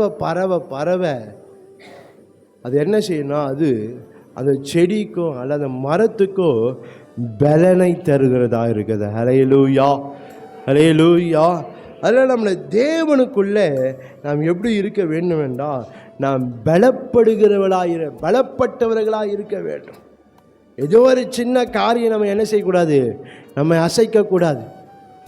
இன்றைக்கி ஒரு சின்ன காரியமானால் கூட நம்ம என்ன செய்கிறோம்? நம்ம பலவீனராக மாறிடுறோம். ஜெபிக்க மாட்டேன்றோம், ஆண்டவரை தேட மாட்டேன்றோம். நீங்கள் எவ்வளோ தூரம் நான் ஆண்டவரை தேடிக்கொண்டு இருக்கிறேன், எவ்வளோ தூரம் ஆண்டவருக்கு நான் என் முதலிடம் கொடுக்குறேன், முதன்மை கொடுக்குறேன். இல்லை, ஏன்? நான் பலப்படலை, இன்னும் பலப்படலை. இந்த காரியத்தை மேற்கொண்டு கர்த்தரை தேடுவதற்கு என்கிட்ட பலன் இல்லை. அதான் அங்கே இருக்கு. என்னுடைய தனிப்பட்ட காரியத்தை மேற்கொண்டு நான் என்ன செய்யணும்? நான் கர்த்தரை தேடணும். அதுக்கு எனக்கு பலன் தேவை. நான் கர்த்தருக்குள்ள ஒவ்வொரு நாளும் நம்ம என்ன செய்யணும்? நாம் பலப்படுகிறவர்களாக நாம் காணப்பட வேண்டும். ஹல்லேலூயா, ஹல்லேலூயா. கர்த்தரிடத்தில் பலன் அற்றவர்களாக நாம் ஒரு நாள் இருக்கக்கூடாது. அதாவது சில வேத வசனம் பார்க்கும்போது பிலிப்பியர் 4ஆம் அதிகாரம் 13ஆம் வசனம் பாருங்கள். என்னை பலப்படுத்துகிற கிறிஸ்துவினால, அவர் நம்மை பலப்படுத்துகிற தேவன். நம்மை அவர் என்ன செய்கிறாரு? நம்மை அவர் பலப்படுத்துகிறவர். 2 கொரிந்தியர் 12ஆம் அதிகாரம் 9ஆம் வசனம் பார்க்கிறோம். உன் பலவீனத்திலே என் பலன் பூரணமாய் விளங்குன்னு சொன்னோம். நம்மை பலப்படுத்துகிற தேவனாக இருக்கிறார். அப்போஸ்தலர் 1:8 பார்க்கிறோம். பரிசுத்த ஆவி உங்களிடத்தில் வரும்போது நீங்கள் பலன் அடைந்து என்று சொல்லப்படுது. அவனை என்னை பலப்படுத்துகிறாரு. நான் என்ன செய்யணும்? அவரோடு இணைந்து என்ன நான் பலப்படுத்தி கொள்ள வேண்டும். ஹல்லேலூயா, ஹல்லேலூயா சொல்லாமே நம்மை பலப்படுத்தி கொள்ளணும். அவரை தேட அவரோட இணைய தான் அவருக்குள்ளே இருக்கிற பலன்லாம் நமக்கு வரும். ஹல்லேலூயா. அதனால் நாம் பலப்படுகிறனா என்று நாம் பார்க்கணும். நான் தேவனுக்குள்ள, நாம் கிறிஸ்துவுக்குள்ள ஒவ்வொரு நாளும் நாம் பலப்பட வேண்டும். 84ஆம் சங்கீதம் 5ஆம் வசனம் பாருங்க. உம்மில் பலம் கொள்கிற மனுஷன் பாக்கியவான் என்று சொல்ல. அவன் பலத்தின் மேல் பலன் அடைய என்ன செய்வானா? சீயோனை காண்பான் என்று சொல்ல. இன்றைக்கு நான் தேவனுக்குள்ள நான் எவ்வளவு பலனாக இருக்கிறேன், ஒவ்வொரு நாளும் நான் தேவனுக்குள்ளே நான் பலப்படுகிறேனா என்று நாம் பார்க்க வேண்டும். அப்புறம் பலப்படுவதற்கு நான் என்ன செய்யணுமோ அதெல்லாம் நான் செய்தால் தான் நம்மளால் பலன் வரும். சும்மாவே உக்காந்தா நம்ம என்ன செய்யாது, பலன் வராது. சில சில உலகத்தாரை பார்க்கும்போது அவங்க நல்ல பலன் அடைவதற்கு என்னென்ன செய்யணுமோ அதெல்லாம் செய்து கொண்டுக்கிறாங்க. சில வேளை நல்ல ஆரோக்கியமான உணவு சாப்பிட்றாங்க, நல்லா உணவு வகைகள் சாப்பிட்றாங்க, சில பேர் ஜிம்முக்கு போகிறாங்க. ஏன்? பலன் உண்டாகணும். அதுபோல் நம்முடைய வாழ்க்கை அப்படி இருந்தால் தான் நம்முடைய வாழ்க்கையில் ஆரம்பிக்கிற ஜீவித்தை என்ன செய்ய முடியும், பலன் அடைய முடியும். ஆண்டவர் தேடி வந்தால் தான், ஆண்டவர் தேட தான் நம்ம வாழ்க்கை என்ன ஆகும், தேவ சமூகத்தை வர தான் என்ன ஆகும், நம்ம பலன் அடைய முடியும். தேவ சமூகத்தை வராமையே தேவனை தேடாமையே இருப்பேனால் யாராலும் பலப்பட முடியாது. அது யாராக இருந்தாலும் சரி, யாராலும் என்ன செய்ய முடியாது, பலப்பட முடியாது. அதெல்லாம் நேரம் கிடைக்கும் போதெல்லாம் நீங்கள் ஆண்டவரை தேடி வாங்க, ஆண்டவரை தேடி வாங்க, சபைக்கு வாங்க, கூட்டங்களுக்கு வாங்க, ஜபங்களுக்கு வாங்க. ஏன் சொல்கிறோம், எங்களுக்கு வேலை இல்லைன்னு சொல்கிறோமா? இல்லை, நாம் தேவனுக்குள்ளே பலப்பட வேண்டும். தேவனுக்குள்ளே பலப்படனா இதெல்லாம் செய்து தான் ஆகணும். இல்லை என்றால் நான் ஆவிக்குரிய ஜீவித்தில் அல்ல தேவனுக்குள்ள நான் பலவீனனாக இருப்பேனால் என்னை காட்டில பலவானாக இருக்கிற பிசாசு என்னை மேற்கொண்டுருவான். அதனால் நம்ம பார்க்கணும், நம்ம பிசாசை நம்ம மேற்கொள்ளக்கூடாது. நான் தான் பிசாசை என்ன செய்யணும், மேற்கொள்ள வேண்டும். அதற்கு நாம் தேவனிடத்தில் நாம் பலப்படுகிற ஜனமாக இருக்கணும். ஹல்லேலூயா. ஒவ்வொரு நாளும் நாம் பலப்பட வேண்டும். வேதத்தில் பவுல் சொல்லும்போது அங்கே சொல்லும்போது 2 கொரிந்தியர் 4ஆம் அதிகாரத்தில் 2 கொரிந்தியர் 4ஆம் அதிகாரம் 16ஆம் வசனம் பார்க்கிறோம். ஆனபடினாலே நாங்கள் சோர்ந்து போவதில்லை, எங்கள் புறமான மனுஷன் அழிந்தும் உள்ளான மனுஷன் நாளுக்கு நாள் புதிதாக்கப்படுகிற. உள்ளான மனுஷன் நாளுக்கு நாள் எப்படி ஆகுது, பலப்படுகிறது. 2 கொரிந்தியர் 4ஆம் அதிகாரம் 16ஆம் வசனம். இந்த புறமான மனுஷன் என்ன செய்து அழிந்து போய் உள்ளான மனுஷன் நாளுக்கு நாள் எப்படி இருக்கிறான், பலப்படுகிறவர்களாக இருக்கிறோம். இன்றைக்கு நம் ஆவிக்குரிய காரியங்களில் எவ்வளவா நாம் பலன் அடைந்திருக்கிறோம். நான் ஒவ்வொரு நாளும் ஆவிக்குரிய காரியங்களை நான் பலப்படுகிறேன்னா, ஏனென்னா கர்த்தர் மேல் நம்பிக்கை வைக்கிற மனுஷனுடைய வாழ்க்கை அப்படி இருக்க வேண்டும். நான் பலன் அடையாமல் பலவீனத்தோடு இருப்பேனால் நான் என்ன செய்யலை, நான் தேவன் மேலே வைக்க அந்த நம்பிக்கையில் நான் குறைவுபட்டு இருக்கேன்னு அர்த்தம். அப்படின்னா நான் ஆண்ட மேலே எப்படி நம்பிக்கை இருக்கு அது போல் நான் இல்லைன்னு அர்த்தம்.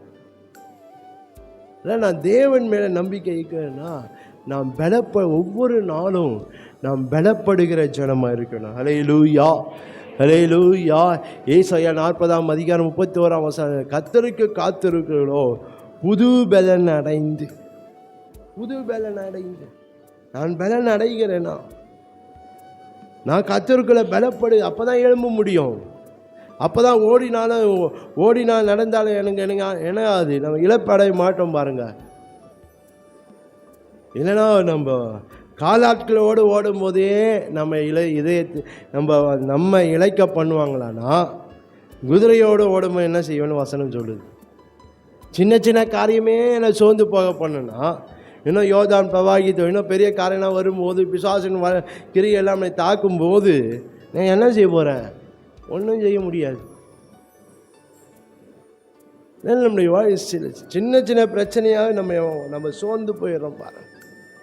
நம்மளால் மேற்கொண்டு ஆண்டவர் என்ன செய்ய முடியல, தேடி வர முடியலப்பா. நீ என்ன சூழ்நிலையாக இருந்தாலும் நம்ம ஆண்டவரை தேடணும். அதுதான் பலன். ஹல்லேலூயா, ஹல்லேலூயா. ஒரு சின்ன காரியத்துக்காக நம்ம ஆண்டவரை தேடாமல் விட்டுடுறோம் பாருங்க. ஒரு அழிந்து போகிற உலக காரியத்துக்காக, ஒரு அழிந்து போகிற உலக நன்மைக்காக நம்ம சொல்கிறேன், இன்னைக்கு இல்லைன்னா நாளைக்கு என்ன செய்யலாம், ஆண்டவரை தேடிக்கலாம் அப்படின்னு நம்ம சொல்கிறோம். நம்ம என்ன சொல்லலாம், இன்னைக்கு போகலன்னா நாளைக்கு என்ன செய்யலாம், ஆலயத்துக்கு போயிடலாம் அப்படின்னு நம்ம சொல்கிறோம். ஆனால் ஆண்டவர் அது போல் சொன்னாக்கா நம்ம எங்கே போவோம்? இன்றைக்கி உங்கள் வீட்டுக்கு வராமல் நாளைக்கு வராமா உங்கள் வீட்டுக்கு அப்படின்னு ஆண்டவர் சொன்னாக்கா நமக்கு எப்படி இருக்கும்? நம்ம பார்க்கணுமா? நம்ம ஈஸியாக சொல்லிடுறோம். ஏன்? தேவனிடத்தில் நமக்கு அது பலன் இல்லாததுனால. பலன் இல்லாததுனால தேவனை தேடுகிற காரியம் நம்முடைய வாழ்க்கையில் எவ்வளோ முக்கியமானது, எவ்வளோ மகத்துவமானது, எவ்வளோ மேன்மையானது, எவ்வளோ கனத்துக்குரியது என்பதை நம்ம அறியாமலேயே காணப்படுகிறோம். அதனால்தான் ஈஸியாக நம்ம என்ன சொல்லிடுறோம்? நாளைக்கு போய்க்கலாம், அடுத்த வாரம் போய்க்கலாம் அப்படின்னு ஈஸியாக சொல்லிடுறோம் நம்ம. ஆனால் நம்ம காரியம் வரும்போது நம்ம எவ்வளோ யோசிக்கிறோம் பாருங்க. ஈஸியாக சரிப்பா பரவாயில்லப்பா அப்படின்னு விட்டுடுறோமா? இல்லை, எவ்வளோ யோசிக்கிறோம் பாருங்க. ஆண்டவர் காரியத்தை விடுன்னு சொன்னாக்கா எவ்வளோ யோசிக்கிறோம் பாருங்க. இது விடணுமா? இது விட்டால் எனக்கு என்ன நன்மை கிடைக்கும்? இது விட்டால் சரியாயிடுமா? ஏன்னா என்னென்னவோ நம்ம கேள்வி கேட்டுக்கொண்டு இருக்கிறோம். ஆனால் நம்ம மட்டும் நம்ம ஆண்டவர் காரியத்தை ஈஸியாக என்ன செய்கிறோம்? அப்படியே விட்டுறோம் பாருங்க. ஏன்? அது எதை காட்டுற? நாம் தேவனுக்குள்ள அவ்வளவா பலப்படாதனால அந்த காரியங்கள் என்னை மேற்கொள்ளுது. நான் என்ன செய்ய மாட்டேன்? அதை மேற்கொள்ள முடியலன்னா அதனால் நான் கர்த்தர் மேல் நம்பிக்கையாக இருப்பேன் என்றால் நான் ஒவ்வொரு நாளும் நான் பலப்படுகிறவனாக இருக்க வேண்டும். எபேசியர் 6ஆம் அதிகாரம் 10ஆம் வசனத்தில் இங்கே வாசித்து பார்க்கும்போது, எபேசியர் 6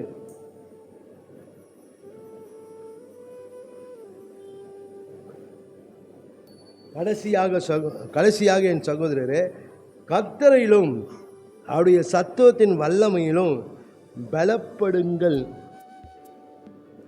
அவருடைய சத்துவத்தில் அவருடைய வல்லமையிலும் நம்ம என்ன செய்யணும்? நம்ம பலப்படுகிறவர்களாக இருக்க வேண்டும். தொடர்ந்து நீங்கள் வாசித்து பார்ப்பீர்களால் அவருடைய சத்துவம் என்ன, அவருடைய வல்லமை என்ன எல்லாம் பார்க்க முடியும்.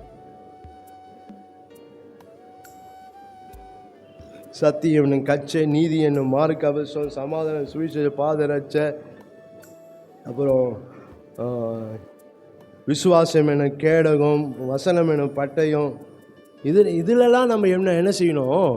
நாம் பலப்படுகிறவர்களாக இருக்கணும். நம்ம வசனத்தில் பலப்படணும், ஜபத்தில் பலப்படணும், கிருபையில் பலப்படணும், அபிஷேகத்தில் பலப்படணும், அவரோடு இருக்கிற உறவில் பலப்படணும், அவரோடு இருக்கிற உடன்படிக்கையில் பலப்படணும், ஐக்கியத்தில் பலப்படணும். இதெல்லாம் நான் பலப்படணும். இதில் நான் பலப்படுறேனா, இதிலெல்லாம் நான் பலப்பட்டு கொண்டு இருக்கிறேனா என்று நாம் பார்க்கணும். எனக்கு நம்மளால் என்ன செய்ய, குறிப்பிட்ட நேரம் தான் நம்மளால் ஜபிக்க முடியும், அதுக்கு மேலே நம்மளால் ஜபிக்க முடியல. இதே நம்ம ஆராய்ந்து பார்க்க வேண்டும். பலவீனத்தோடவே என் வாழ்க்கை இருக்குமானால் நம்முடைய வாழ்க்கை ஆசீர்வாதமாக இருக்கா. அதனால தான் ஆண்டவர் என்ன செய்யலாம்? நம்மை பலப்படுத்துகிறவராக இருக்க. நான் உனக்கு பலன் தரேன்னு சொல்கிறாரு. சங்கீதம் 29ஆம் அதிகாரம் 11ஆம் வசனம் பார்க்குறோம். கர்த்தர் தன் ஜனத்துக்கு என்ன செய்கிறாராம்? பலன் தருகிறான். சோர்ந்து புகழுக்கு பலன் தர, சத்துவம் இல்லாததுக்கு சத்துவத்தை பெருக பண்ணுகிற தெய்வம். இஸ்ரவேலுக்கு கானாமத்தை ஒத்த பலன் இருக்குன்னு சொல்கிறாரு. உன் காலங்களில் தக்கதாக உனக்கு பலன் இருக்கும் என்று வேதம் சொல்லுது. இதெல்லாம் நம் தேவனுக்குள்ளே பலப்படுகிற ஒரு காரியம். ஆனால் இன்றைக்கு நான் எவ்வளவு பலன் உள்ளவனாக இருக்கிறேன், எவ்வளவாய் நான் தேவனுக்குள்ளே நான் பலப்படுகிற ஒரு சின்ன காரியத்தை என்னால் என்ன செய்ய முடியல, என்னால் மேற்கொள்ள முடியல. அது மேற்கொண்டு கர்த்தருடைய காரியத்தில் நான் இருக்கணும், அது மேற்கொண்டு ஆண்டவரை தேடணும், நான் மேற்கொண்டு நான் கர்த்தருடைய காரியங்களே என் வாழ்க்கை இருக்கணும் என்ற அந்த பலன் நம்மக்கிட்ட இல்லாமல் இருக்க பாரு.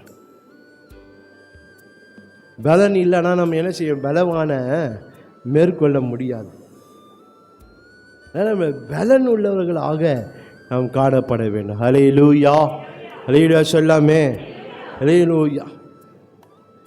பலம் ஒவ்வொரு நாளும் நம் தேவனுக்குள்ளே பலம் பார்ப்போம்னா, ஜபத்தில், வசனத்தில், அவர் கீழ்ப்படுகிறதுல, எல்லா அபிஷேகத்தில், பரிசுத்தத்தில், விசுவாசத்தில், நம்பிக்கையில் எல்லாவற்றிலும் அடைந்து கொண்டே இருக்க, பலத்தின் மேல் பலன் அடையணும். நம்ம அதுக்கு தான் நம்ம தேவனை தேடி வரணும், நம்ம சபைக்கு வரணும். அதெல்லாம் இருந்தால் தான் நம்ம பலத்தின் மேலே என்ன செய்ய முடியும், பலன் அடைய முடியும். ஹல்லேலூயா. நம்ம பலன் அடைஞ்சால் தான், ஒன்று நாம் தேவனுக்குள்ளே பலப்பட்டால் தான் நம்மளால் என்ன செய்ய முடியும்னா வளர முடியும். இந்த வேறு பலப்பட்டால் தான் மேலே மரம் என்ன செய்யும், வளரும்.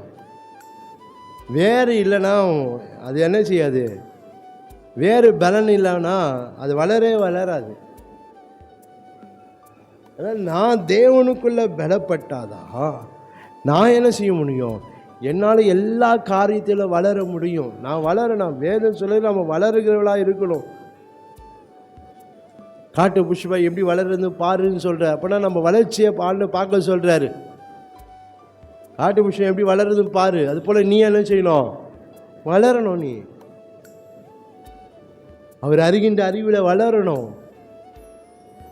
வளர வேண்டும் என்றால் எனக்குள்ள அந்த பலன் இருந்தால் தான் என்னால் வளர முடியும். ஹல்லேலூயா. பலன் இல்லாமல் என்னால் என்ன செய்ய முடியாது, என்னால் வளர முடியாது. அதனால் நம்ம ஆவிக்குரிய ஜீவியத்தில் நான் வளருகிறவனாக இருக்கணும். நான் எல்லா காரியத்திலும் நாங்கள் தேவனுக்குள்ள ஐக்கியத்தில் எல்லாத்தையும் வளர வேண்டும். அதற்கு நான் பலன் உள்ளவனாக இருக்க வேண்டும். அடுத்ததாக நாம் பார்க்கும்போது நம்ம பலப்படுவர்களாக இருக்கேன். ஏன்?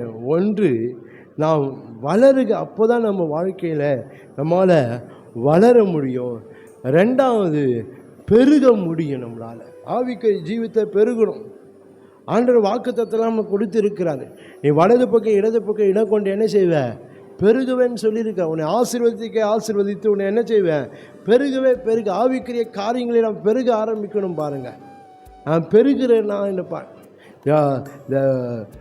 இந்த வேறு பலப்பட்டால் தான், இந்த வேறு எவ்வளோ தூரம் போகுதோ அப்படி இருந்தால் தான் அந்த மரம் என்ன இருக்கும், பெருகும்.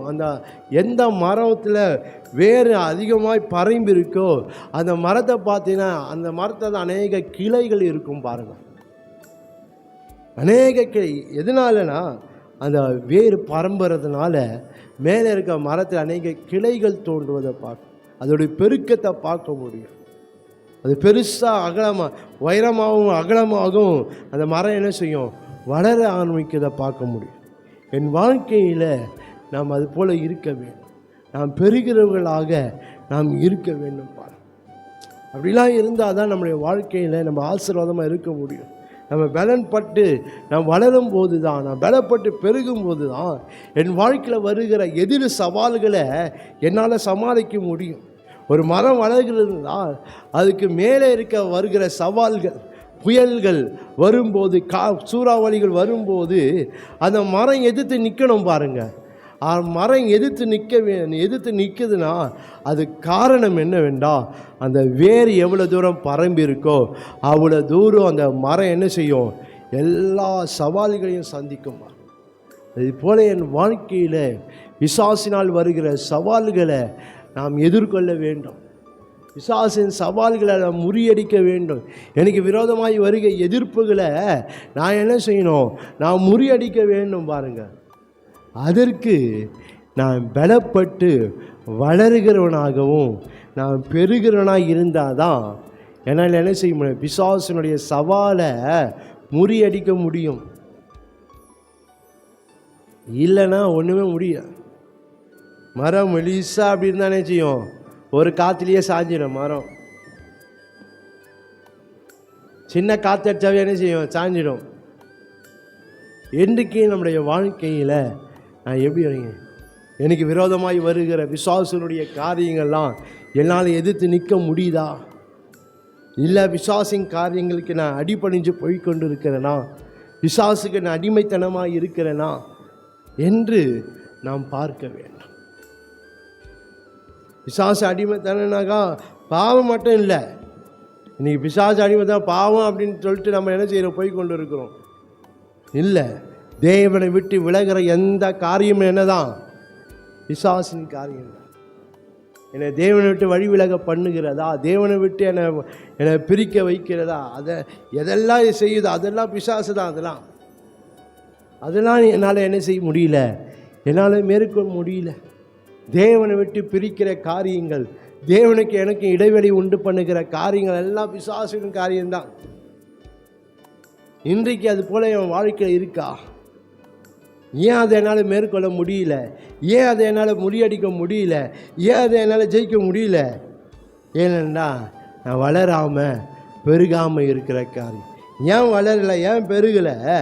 நான் பலன் அடையலை, நான் பலப்படலை. கிறிஸ்துவுக்குள்ளே ஆண்டவருக்குள்ளே நான் பலன் இல்லாதனால என்னால் எதிர் சவால்களை, எனக்கு விரோதமாய் வருகிற எந்த காரியத்தையும் என்னால் என்ன செய்ய மேற்கொள்ள முடியாமல் அதுக்கு அடிப்பணிஞ்சு தான் போய் கொண்டு இருக்கிறேன். அதுக்கு அடிமைப்பட்டு தான் நான் காணப்படுகிறேன். ஒரு சின்ன காரியம்தான், ஆனால் என்னால் மேற்கொள்ள முடியல. அதை விட தேவனை விட அதுதான் எனக்கு முக்கியமாக படுது. தேவனை அதுக்கு தான் நான் முதலிடம் கொடுக்க வேண்டியதாக இருக்குது. தேவனை அதுக்கு தான் நான் போக வேண்டியதாக இருக்குது. அது என்னால் என்ன செய்ய முடியல, மேற்கொள்ள முடியல. அதுக்கு நம்ம அடிமைத்தனமாய் காணப்படும். ஏன்? எனக்குள்ள அந்த பலன் இல்லாதனால தான். அதான் இந்த நாளில் நம்முடைய வாழ்க்கையில் நாளுக்கு நாள் நாம் பலன் அடைகிறவர்களாக இருக்க வேண்டும். ஹல்லேலூயா, ஹல்லேலூயா சொல்லாமே. நாளுக்கு நாள் நாம் பலன் அடைகிறவர்களாக இருக்க வேண்டும். அப்போது தான் நம்முடைய வாழ்க்கையில் வருகிற எல்லா காரியத்தையும் என்னால் மேற்கொள்ள முடியும். யோசேப்பின் வாழ்க்கையில் பார்க்கும்போது அவன் தேவனுக்குள்ளே பலன் அடைகிறவனாய் இருந்தான். ஒவ்வொரு நாளும் பலப்படுகிறவனாய் அவன் வாழ்க்கை காணப்பட்டது. அதை தான் அவன் வாழ்க்கையில் பார்க்கிறோம். அவனால் வளர முடிந்தது, அவனால் பெருக முடிந்தது. அவன் வாழ்க்கையில் வந்த எல்லா சவால்களையும், அவன் வாழ்க்கையில் வந்த எல்லா எதிர்ப்புகளையும் என்ன செய்ய முடிந்தது, அவனால் மேற்கொள்ள முடிந்தது. ஹல்லேலூயா, ஹல்லேலூயா சொல்லாமே. ஹல்லேலூயா. நீங்கள் ஆதியா 49ஆம் அதிகாரத்தில் பார்க்குறோம். ஆதியா 49ஆம் அதிகாரம் 22ஆம் வசனம் பாருங்க. யோசேப்பு கனி தரும் செடி, அவன் நீர் ஊற்ற அண்டையில் உள்ள கனி தரும் செடி, அதன் கொடிகள் சுவரின் மேல் படரும். வில்வீர் அவனை மனமடவையாக்கி அவன் மேல் எய்து அவனை பகைத்தார்கள். ஆனாலும் அவனை வில் உறுதியாய் நின்றது. அவன் புயங்கள் யாக்கோபின் வல்லவரின் கரங்களால் பலத்தன. இதனால் அவன் மெய்ப்பனும் இஸ்ரவேலின் கண்மலையும் ஆனான். அவன் தேவனுக்குள்ள பலப்படுகிறவனாக இருக்கிறதப்பா. அதனால அவன் வாழ்க்கையில் எத்தனையோ சோதனைகள் வந்து, சொந்த ஜனங்களை எதிர்த்தாங்க, அவன் போன இடங்களை எதிர்ப்புகள் எல்லா இடத்திலும் அவனுக்கு எதிர்மறையாக தான் இருந்தது. ஆனால் அத்தனையும் அவன் என்ன செய்தான், அவனால் மேற்கொள்ள முடிகிறத இங்கே நாம் பார்க்கணும். அது நம்முடைய வாழ்க்கையில் நாம் பார்க்கணும். என் வாழ்க்கையில் வருகிற எல்லா பிசாசின் வல்லமைகளெல்லாம் நான் எதிர்கொள்கிறேனா, நான் மேற்கொள்கிறேனா, நான் பொல்லாங்கனை ஜெயிக்கிறவர்களாக நாம் காணப்பட வேண்டும். ஹல்லேலூயா, ஹல்லேலூயா. ஏன்? நான் தேவன் மேலே நான் நம்பிக்கையாக இருக்கேன், தேவனை நம்பிக்கையாக கொண்டு இருக்கிறேன்னு சொல்கிறேன். ஆனால் என்ன செய்ய முடியல, என்னால் பிசாசை மேற்கொள்ளும், பிசாசின் உலகத்தை மேற்கொள்ள முடியல. தேவனை விட்டு வழி விலகப்படுகிற காரியத்தை என்னால் என்ன செய்ய முடியல, மேற்கொள்ள முடியல. தேவனுக்கு எனக்கு இடைவெளி உண்டு பண்ணுகிற காரியத்தை என்னை விட்டு என்ன செய்ய முடியல, அகற்ற முடியல. எல்லாம் தெரிஞ்சும் நம்ம அதுதான் செய்து கொண்டு இருக்கு. ஆனால் சொல்கிறது என்னமோ தேவன் மேல் நம்பிக்கையாக இருக்கிறோம். ஆனால் தேவன் மேல் நம்பிக்கையாக இருக்க மனுஷன வாழ்க்கை எப்படி இருக்கணும்னா தேவனுக்குள்ள பலப்படுகிறவளாக இருக்க வேண்டும். ஹல்லேலூயா, ஹல்லேலூயா. மூன்றாவதாக நாம் பார்க்கும்போது நீங்கள் அதே எரேமியா 7ஆம் அதிகாரம், எரேமியா 17ஆம் அதிகாரம் 3வது காரியத்தை அங்கே நம்மளால் பார்க்க முடியும். உஷ்ணம் வருகிறதை காணாமல் இலை பச்சையாக இருக்கிறது. இது தேவனுக்குள் பிரகாசிக்கப்படுகிறவர்களாக இருக்க வேண்டும். உஷ்ணம் வருகிறதை காண பச்சை. அப்புறம் உஷ்ணம் வந்தால் இலை அப்படி என்ன ஆகிடுமா, கருகி போயிடும். அதனால் அந்த உஷ்ணத்தை காணாமல் அந்த இலை எப்படி இருக்கான், பச்சையாக. அப்படின்னா நம்முடைய வாழ்க்கை தேவனுக்குள்ள பிரகாசம் உள்ளதாக இருக்கணும். ஹல்லேலூயா, ஹல்லேலூயா. தேவனுக்குள்ள இருளாக இருக்கக்கூடாது. தேவன் மேல் நம்பிக்கையாக இருக்குன்னு சொல்லிட்டு என் ஆவிக்குரிய ஜீவியம், என் ஆவிக்குரிய காரியங்களை எப்படி இருக்கக்கூடாது? இருளாக இருக்கக்கூடாது. இன்றைக்கி என் வாழ்க்கை எப்படி இருக்குது? இருளாக இருக்கா? இல்லை காரியங்கள் பிரகாசமாக இருக்கா? இல்லை என் ஆவிக்குரிய காரியங்கள் மங்கி போயிருக்கா? பார்க்கணும். நான் தேவன் மேல் நம்பிக்கையாக இருக்கேன், அவர் மேல் நம்பிக்கை கொண்டிருக்கிறேன்டா, என் வாழ்க்கை எப்படி இருக்க வேண்டும் என்றால் என் வாழ்க்கை பிரகாசமாக இருக்கணும். அல்லேலூயா, அல்லேலூயா சொல்லாமே, அல்லேலூயா. யோவான் 1:9 பாரு, உலகத்தில் வந்து எந்த மனுஷனையும் பிரகாசிப்பிக்கிற ஒளியே அந்த மெய்யான ஒளி. உலகத்தில் வந்தவர் எந்த மனுஷனையும் என்ன செய்கிறாரா? பிரகாசிக்க வைக்கிற தேவனாக இருக்கிறார். அல்லேலூயா, அல்லேலூயா. எப்படிப்பட்ட மனுஷனாக இருந்தாலும் அவன் வாழ்க்கை பிரகாசம் உள்ளவாய் மாற்றுவதற்காக தான் ஆண்டவராய் இயேசு இந்த பூமியில் வெளிப்பட்டார். அதனால் என் வாழ்க்கை பிரகாசம் உள்ளதாக இருக்கு. என் ஆவிக்குரிய ஜீவம் பிரகாசமாக இருக்குமானால் என் உலக காரியங்கள் எல்லாம் எப்படி தான் இருக்கும்? பிரகாசம் உள்ளதாக இருக்கும். உலக காரியங்கள் இருளாக இருக்குன்னா ஆவிக்குரிய ஜீவன் இருளாக இருக்கிறதுனால தான். ஆவிக்குரிய காரியங்கள் இருளாக இருக்கிறதுனால தான் உலக காரியங்கள் எனக்கு எப்படி தான் இருக்குது? எனக்கு இருளாக இருக்கு. அதே வெளிச்சத்தின் பிள்ளைகளாக நாம் எப்படி இருக்கக்கூடாது? இருளில் நடக்கிறவர்களாக இருக்கக்கூடாது. வெளிச்சத்தின் பிள்ளைகள் என்ன சொல்லுன்னா வெளிச்சத்தில் நடக்கிறவர்களாக இருக்கணும். இன்றைக்கு நான் வெளிச்சத்தில் நடக்கிறேனா இல்லை இருளிலே நான் நடக்கிறேனா என்று நம்முடைய வாழ்க்கையை நாம் ஆராய்ந்து பார்க்க வேண்டும். நீதிமொழிகள் 4:18 18 பார்க்கிறோம். நீதிமான்களுடைய பாதை நடுப்பகல் வரைக்கும் அதிகமாய் பிரகாசிக்கிற சூரிய பிரகாசம் போல் இருக்கும். நீதிமானுடைய வாழ்க்கை அப்படின்னா தேவன் மேல் நம்பிக்கையாக இருக்க, தேவனை நம்பிக்கொண்டிருக்க வாழ்க்கை எப்படி இருக்குமா பார்க்கிறோம். நடுப்பகல் வரைக்கும் அதிகமாக பிரகாசம் சூரிய பிரகாசம் போல் இருக்கும் என்று சொல்லி இந்த வேத வசனங்களெல்லாம் பார்க்கிறோம். என் வாழ்க்கை, என்னுடைய ஆவிக்குரிய காரியங்கள் எல்லாம் பிரகாசமாக இருக்கா இல்லை இருளாக இருக்கா இல்லை பாழடைஞ்சு இருக்கா பார்க்கணும். நீங்கள் அதிகமாக பயன்படுத்தப்படாத ஒரு இடம் இருக்குமானா அது எப்படி இருக்கும்? அதிகமாக பயன்படுத்தலைன்னா அந்த இடம் எப்படி இருக்கும்? பாழஞ்சு இருக்கும். பாருங்கள், இன்றைக்கி அதிகமாக நம்ம எதில் பழக்கப்படல? ஆவிக்குரிய ஜீவத்தில் பழக்கப்படாமல் இருக்கிறோம். ஆவிக்குரிய வாழ்க்கையில் அதிகமாக நம்ம என்ன செய்யலை? நம்ம பழக்கப்படாமல் இருக்கிறோம். உடனே ஆவிக்குரிய காரியங்கள் எப்படி தான் இருக்கும்? பாழடைஞ்சு தான் இருக்கும். இன்றைக்கி நம்ம பார்க்கணும். ஆண்டவர் வரும்போது நான் எப்படி நான் பூமியில் எப்படி இருந்தேன், எவ்வளோ அந்தஸ்தில் இருந்தேன், எவ்வளோ பெரிய ஆண்டு அதை பார்க்க மாட்டார். என் ஆவிக்குரிய காரியங்கள் எப்படி இருக்குன்னு ஆண்டவர் பார்க்குறேன். இந்த பூமிக்குரிய காரியங்கள் எல்லாம் பூமியோட ஒழிஞ்சு போகுது, பூமியோட போயிட போகுது. அதெல்லாம் நான் ஆண்டவரை சந்திக்க வேண்டும் என்றால் என் ஆவிக்குரிய மனுஷன், என் ஆவிக்குரிய ஜீவியம் எப்படின்னு பொறுத்து தான் நான் தேவனை சந்திக்க முடியும்.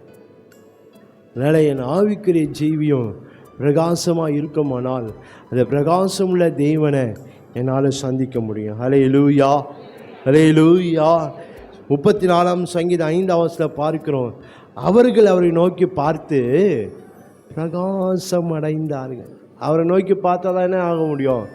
பிரகாசம் அடைய முடியும். அவரை நோக்கி வந்தால் தான் பிரகாசம் அடைய முடியும். அவரை தேடினா தான் பிரகாசம் அடைய முடியும். அவரோடு ஐக்கியமாக இருந்தால் பிரகாசம் அடைய முடியும். அவரோடு இணைஞ்சிருந்தால் தான் பிரகாசம் அடைய முடியும். இல்லைனா நம்ம வாழ்க்கை பிரகாசமாக மாறாது. அவரோடு நான் இருக்கிறேனா, அவரோடு இணைஞ்சிருக்கிறேனா, அவரோடு நடக்கிறேனா, அவரோடு நான் ஐக்கியமாக இருக்கிறேனா பார்க்கணும்.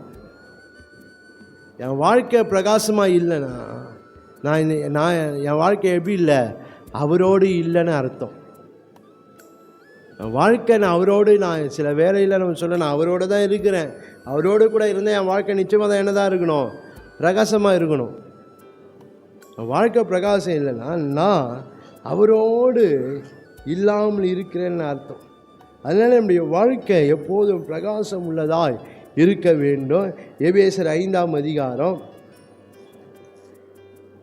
ஒவ்வொரு நாளும் நம்ம ஆராய்ந்து பார்த்து என் வாழ்க்கை நாம் பிரகாசம் உள்ளதாய் நம்ம வைத்துக்கொள்ள வேண்டும். ஒவ்வொரு நாளும் என் ஆவிக்கிற காரியங்கள் பிரகாசிக்கப்படுகிறதா இருக்க வேண்டும். எபேசியர் 5ஆம் அதிகாரம் 14ஆம் வசனம் பாருங்க. ஆதலால் தூங்குகிற நீ விழித்து மரித்தோரை விட்டு எழுந்திரு, அப்போது கிறிஸ்து உன்னை பிரகாசிப்பிப்பார் என்று சொல்லுகிறார். தூங்குகிற நீ விழித்து மரித்தோரை விட்டு எழுந்திரு. அதெல்லாம் விட்டு எழுந்து வரணும். நம்ம தூங்குகிறேன், நம்ம மரித்தோரை விட்டு என்ன செய்யணும்? நாம் எழும்பி வரணும். பாரு, மற்ற காரியத்தை விட்டு எழும்பி வரணும், மற்ற காரியத்தை விட்டு வரணும். அப்போ தான் ஆண்டவர் நம்ம என்ன செய்வார்? பிரகாசிக்க பண்ணுவார். மற்ற காரியத்தை அப்படியே பிடிச்சின்னு இருப்பேனா என் வாழ்க்கையில இருக்காது, பிரகாசமாக மாறாது. இன்றைக்கு நான் மற்ற காரியத்தெலாம் ஆண்டவர் விடுன்னு சொல்கிறார், ஆனாலும் சில காரியங்கள் அப்படியே பிடிச்சின்னு தான் இருக்கிறேன். அதனால் ஆனால் தேவன் மேல் நம்பிக்கையாக இருக்கிறேன் என்று நாம் சொல்லி கொண்டு இருக்கோம். சில உலக காரியங்களை விட்டுணும் பாருங்கள், அப்போ தான் ஆண்டவர் நம்ம பிரகாசிக்க பண்ணுவார். நான் உலக காரியத்தையே பிடிச்சி நான் என் வாழ்க்கை பிரகாசிக்கணும்னாக்கா எப்படி பண்ணுவார்? முடியாது. வாழ்க்கையில் அதே நம்ம வாழ்க்கை பிரகாசிக்க வேண்டும் என்றால் நம்ம மரித்தரை விட்டு எழுந்து இந்த உலக காரியத்தை விட்டு நம்ம எழுந்து நாம் தேவனோடு நம்ம ஐக்கியப்பட்டாதான் நம்முடைய வாழ்க்கை பிரகாசமாக இருக்கும். ஹல்லேலூயா, ஹல்லேலூயா. லூக்கா 11ஆம் அதிகாரம் 35ஆம் வசனம் பார்க்க, உன்னிலே இருக்கிற வெளிச்சம் இருளாகாதபடி என்ன செய், எச்சரிக்கையாக இரு என்று சொன்ன. என்னிலே இருக்கிற வெளிச்சம் என் வாழ்க்கையில், இந்த பிரகாசம் என் வாழ்க்கையை விட்டு போகக்கூடாது, பிரகாசம் விட்டு போகக்கூடாது. ஆண்டவர் நம்ம பிரகாசம் உள்ளவர்களாய் ஆண்டவர் மாற்றுகிறார். பிசாசு நம்ம வாழ்க்கை இருளாய் மாற்ற விரும்புகிறான். ஆனால் என் வாழ்க்கை இருளை நோக்கி போய்கொண்டிருக்கா, வெளிச்சத்தை நோக்கி போய்கொண்டிருக்கிறதா என்று நாம் பார்க்க வேண்டும். தேவன் மேல் விசுவாசமாக உள்ளவனாக இருக்கிறேன் என்று சொல்லுகிறேன்னா என் காரியங்கள் எல்லாம் பிரகாசமாக, என் வாழ்க்கை எல்லாம் பிரகாசமாக இருக்கணும். அப்போ தான் நம்முடைய வாழ்க்கை ஆசீர்வாதமாக இருக்கும். மத்தேயு 5ஆம் அதிகாரம் 14ஆம் வசனத்தில் பார்க்குறோம், நீங்கள் உலகத்துக்கு எப்படி இருக்கிறீங்க? வெளிச்சமாக இருக்கிறீங்க. உங்கள் பிரகாசம் மனுஷன் முன்பாக பிரகாசிக்க கடவுது என்று 16ஆம் வசனத்தில் பார்க்க. மத்தேயு 5ஆம் அதிகாரம் 14, 15, 16 வசனங்களே பார்க்கும்போது தெரியும். ஆனால் என் வாழ்க்கை எப்படியா இருக்குது? பிரகாசமாக இருக்கிறதா என்று இன்றைக்கு உலக காரியங்கள் பிரகாசமாக இருக்கணும் என்று நாம் பிரயாசப்பட்டு கொண்டு இருக்கிறேன். ஆனால் நான் ஆவிக்குரிய காரியம் என் வாழ்க்கை பிரகாசமாக இருக்குமானால் என் உலக காரியம் எல்லாம் என் வாழ்க்கையில் பிரகாசமாக இருக்கும். ஹல்லேலூயா, ஹல்லேலூயா. ஆனால் தேவன் மேல் நம்பிக்கை இருக்கிறேன்னா என் வாழ்க்கை எப்படியா இருக்கு? வெளிச்சமாக இருக்கா? பிரகாசமாக இருக்கா? வெளிச்சத்தில் நடக்கிறேன்னா என் காரியங்கள் எல்லாம் பிரகாசமாக இருக்குதா? இல்லை மறைவான காரியம் என் வாழ்க்கை இருந்து கொண்டு இருக்கா? என் வாழ்க்கையில் சில காரியத்தை மறைச்சு கொண்டு இருக்கிறேனா என்று பார்க்கணும்.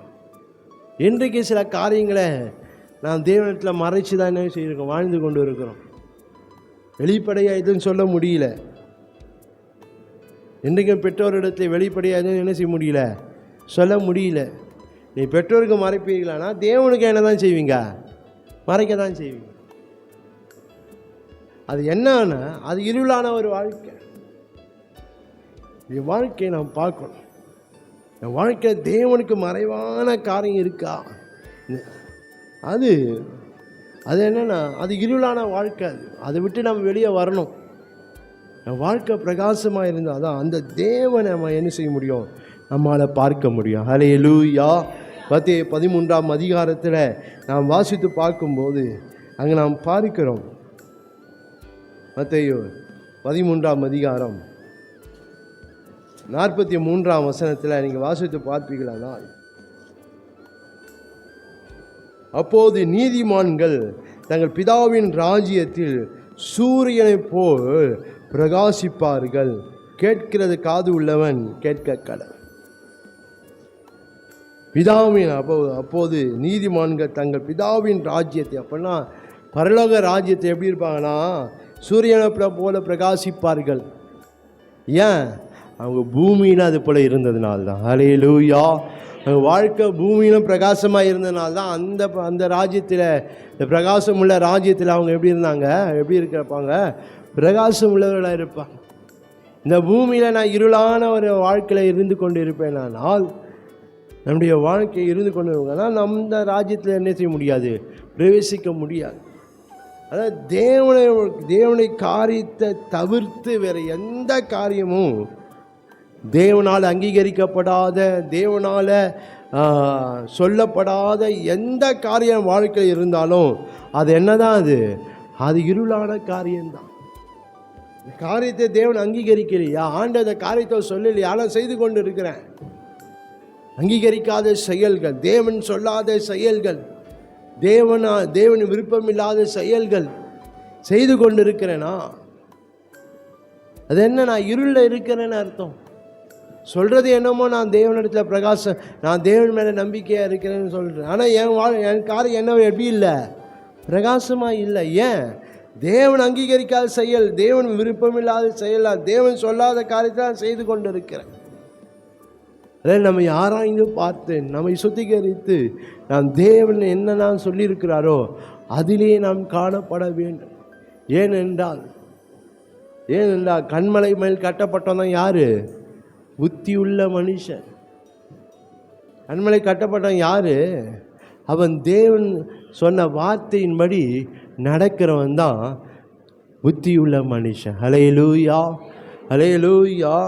அவங்க கண்மலை மேல் கட்டப்பட்டது, கண்மலை மேல் கட்டப்பட்டது பட்டம் என்ன இருக்காது, மறைவாக இருக்காது. அதே நம்முடைய வாழ்க்கை எப்படி இருக்குது நம்ம பார்க்கணும். புத்தி உள்ள மனுஷனாக இருக்கிறான், புத்தி இல்லாத மனுஷனாக இருக்கிறாம பார்க்கணும். தேவன் சொல்லாத காரியத்தை செய்தாக்கா நம்முடைய வாழ்க்கை எல்லாம் அழிஞ்சு, காற்று புயல் வரும்போது எல்லாம் நிற்காது. பாருங்க, என் வாழ்க்கை சில கொஞ்சம் பிரச்சனை வரும்போது, கொஞ்சம் போராட்டம் வரும்போது, கொஞ்சம் நெருக்கம் வரும்போது, ஆண்டவர் நாமத்தை நிமித்தம் வரும்போது என் வாழ்க்கை நிற்காது. நான் விழும்படியான விஷயம், விழுந்தாக நான் எழுந்திருக்க முடியுமான்னு பார்க்கணும். விழுந்தா யார் எழுந்திருக்க முடியும்? நீதிமானால தான் விழுந்தாலும் எழுந்திருக்க முடியும். ஏன்னா கர்த்தர் அவனை எழுப்புகிறவராக இருக்கிறார். ஹல்லேலூயா, ஹல்லேலூயா. இன்றைக்கு கர்த்தருக்கு பிரியமில்லாத காரியம் நான் விழுவேனால் என்னால் எழுந்திருக்க முடியாது. நான் மனம் திரும்பினாதான் கர்த்தர் எழுப்ப முடியும், தவிர மனம் திரும்பாத பட்சத்தில் நம்மளால் எழுப்ப முடியாது. கடைசி நாட்களையும் அவர் என்ன செய்ய மாட்டார், எழுப்பவும் மாட்டார். இப்போ எழுப்பாத கடைசி நாட்களை நம்ம எப்படி எழுப்ப போகிறார்? அதான் மிகவும் ஜாக்கிரதையா நாம் தேவனுக்குள்ளே எப்போதும் நாம் பிரகாசம் உள்ளவர்களாக நாம் மாற வேண்டும். ஹல்லேலூயா. நம்ம காரியமெல்லாம் பிரகாசம் உள்ளதாய் மாற வேண்டும். அப்போதான் நம்முடைய வாழ்க்கை ஆசீர்வதிக்கப்பட்டதாக இருக்க வேண்டும். அதனால் நம்முடைய வாழ்க்கையில் நம்ம பார்க்கணும். அதனால் தேவன் கர்த்தர் மேல் நம்பிக்கை மனுஷன வாழ்க்கை ஆசீர்வாதமாய் இருக்க வேண்டும். கர்த்தர் மேல் நம்பிக்கையாக இருக்க வேண்டும் என்றால் நம்ம வாழ்க்கை பிரகாசம் உள்ளதாக இருக்க வேண்டும். ஹல்லேலூயா, ஹல்லேலூயா சொல்லாமே. ஒரு 2 காரியத்தில் சுருக்கமாக நான் சொல்லி முடிச்சிடுறேன். 4வது பார்க்கிறோம். திருப்பி நீங்கள் அந்த வசனத்தை இங்கே வாசித்து வர எரேமியா 17ஆம் அதிகாரம் 8ஆம் வசனம் பார்க்கிறோம். மழை தாழ்ச்சியான வருஷத்திலும் வருத்தமின்றி தப்பாமல் கனி கொடுக்கிறது.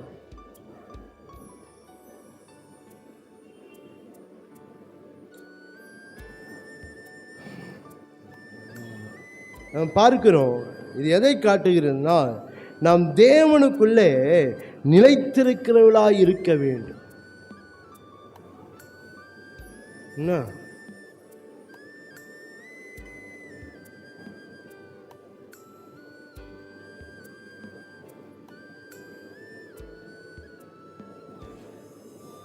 நாம் தேவனுக்குள்ளே நிலைத்திருக்கிறவர்களாய் நாம் இருக்க வேண்டும். ஒவ்வொரு நம்முடைய வாழ்க்கையில் பார்க்கணும். நாம் தேவனுக்குள்ளாய் நம்ம நிலைத்திருக்கிற கொஞ்ச காலம் இருந்துட்டு நாம் பின்வாங்கி போகக்கூடாது. நான் முடியும் பரியந்தம் தேவனுக்குள்ளே நிலைத்திருக்கிறவர்களாக இருக்க வேண்டும். நான் அந்த வசனத்தை பார்க்கும்போது மழை தாழ்ச்சியான வருஷத்தில் அப்புறம் மழை இல்லாத காலத்திலும் கனி கொடுக்க. அப்படி என்றால் என்ன அர்த்தம்னா, என் வாழ்க்கையில் ஒன்றும் இல்லாத போதும் நான் எப்படி இருக்கணும்? ஆண்டவருக்குள்ள நான் நிலைச்சு இருக்கணும். ஆசீர்வாதம் இருக்கிற வரைக்கும் ஆண்டவருக்குள்ளே இருக்கிறது. ஆசீர்வாதம் இல்லை, நான் கேட்டதுக்கு கிடைக்கல, நான் எதிர்பார்த்த நடக்கலை அப்படின்னா ஆண்டவர் விட்டு போயிடுறது. அது அல்ல. மழை தாழ்ச்சியான வழி. எனக்கு ஒன்றுமே இல்லாமல் போனாலோ நான் எப்படி இருக்கணும்? நான் ஆண்டவருக்குள்ளே நிலைத்திருக்கிறவனாக இருக்கணும். ஹல்லேலூயா, ஹல்லேலூயா. என்ன வந்தாலும் நான் தேவனுக்குள்ளே நிலைத்திருக்கிற ஜனமாக நாம் காணப்படுகிறவர்களாக இருக்கிறேன். அது போல் நான் இருக்கிறேன்னா கொஞ்சம் நன்மைக்காக, கொஞ்சம் ஆசீர்வாதத்துக்காக நான் என்ன செய்துறேன்? நான் தேவனை விட்டு நான் வழி விலகி போயிடுறேன். தேவனை விட்டுறேன். இன்றைக்கி கொஞ்சம் நான் எதிர்பார்க்கிற காரியம் இல்லாத போது, நான் ஜெபிக்கிற காரியம் நடக்காத போது என்னால் என்ன செய்ய முடியல? தேவனுக்குள்ளே நிலைச்சிருக்க முடியல. நான் பாட்டுன்னு போயிடுறேன் ஆண்டவர் விட்டுட்டு. இன்றைக்கி நம்முடைய வாழ்க்கை எப்படி இருக்கு? நான் தேவன் மேல் நம்பிக்கையாக இருக்கிறேன் என்றால் அது என்ன? என் வாழ்க்கை என்ன வெளிப்படுன்னா, எந்த சூழ்நிலையிலும் நான் கர்த்தருக்குள்ளே நிலைத்திருப்பேன். ஹல்லேலூயா, ஹல்லேலூயா. எந்த காரியம் என்னை அசைக்காது, எந்த காரியத்தை நான் அசைக்கப்பட மாட்டேன், எந்த காரியத்தில் நான் ஆண்டவர் விட மாட்டேன். நான் ஆண்டவருக்குள்ளே எப்போதும் நான் நிலைத்திருக்கிறவனாக இருக்க வேண்டும். அதுதான் நம்ம தேவன் மேல் வைத்திருக்கிற நம்பிக்கை. ஏற்று நாம் பாருங்க, யோவான் 15:4 5 பாரு, என்னிலே நீங்கள் நிலைத்திருந்தால் மிகுந்த கனிகளை கொடுப்பீர்கள் என்று வேதம் சொல். அப்புறம் தேவனுக்குள்ளே நம்ம நிலைத்திருக்க வேண்டும். அவர் சொல்கிற, நீங்கள் என்னில் நிலைத்தினா நான் உங்களை என்ன செய்வேன்? நிலைத்திருப்பேன். என்னால் அன்றி உங்களால் ஒன்றும் செய்ய கூடாதுன்ட்டார். அவரால் நம்மளால் ஒன்றும் செய்ய முடியாது. ஏன்? நம்மளால் ஒரு முடியை கூட நம்ம என்ன செய்ய முடியாது? வெள்ளை முடிய கருப்பாக மாற்ற முடியாது. விழுகிற முடியை நம்ம என்ன செய்ய முடியாது? விடாமல் இருக்க செய்ய முடியாது. நம்ம தலையில் ஒரு சின்ன முடி தான். அதே செய்ய முடியாத நம்ம வேறு எதை செய்ய முடியும்? நம்மளால் ஒன்றும் செய்ய முடியாது. நாம் தேவனுக்குள்ளே நிலைத்திருப்பேனால் ஆண்டவர் எனக்காக எல்லாம் செய்வார். ஹல்லேலூயா. நான் தேவனுக்குள் நிலைத்திருப்பேனால் நான் செய்வதெல்லாம் வாய்க்கும். ஹல்லேலூயா. நான் செய்வதெல்லாம் நடக்கும். அதான் நான் தேவனுக்குள்ளே நான் நிலைத்திருக்கிறேன்னா, வேதம் சொல்லுகிறப்ப மத்தேயு 10:22 முடிவு பரியந்த நிலைத்திருப்பவனே ரட்சிக்கப்படுவான்.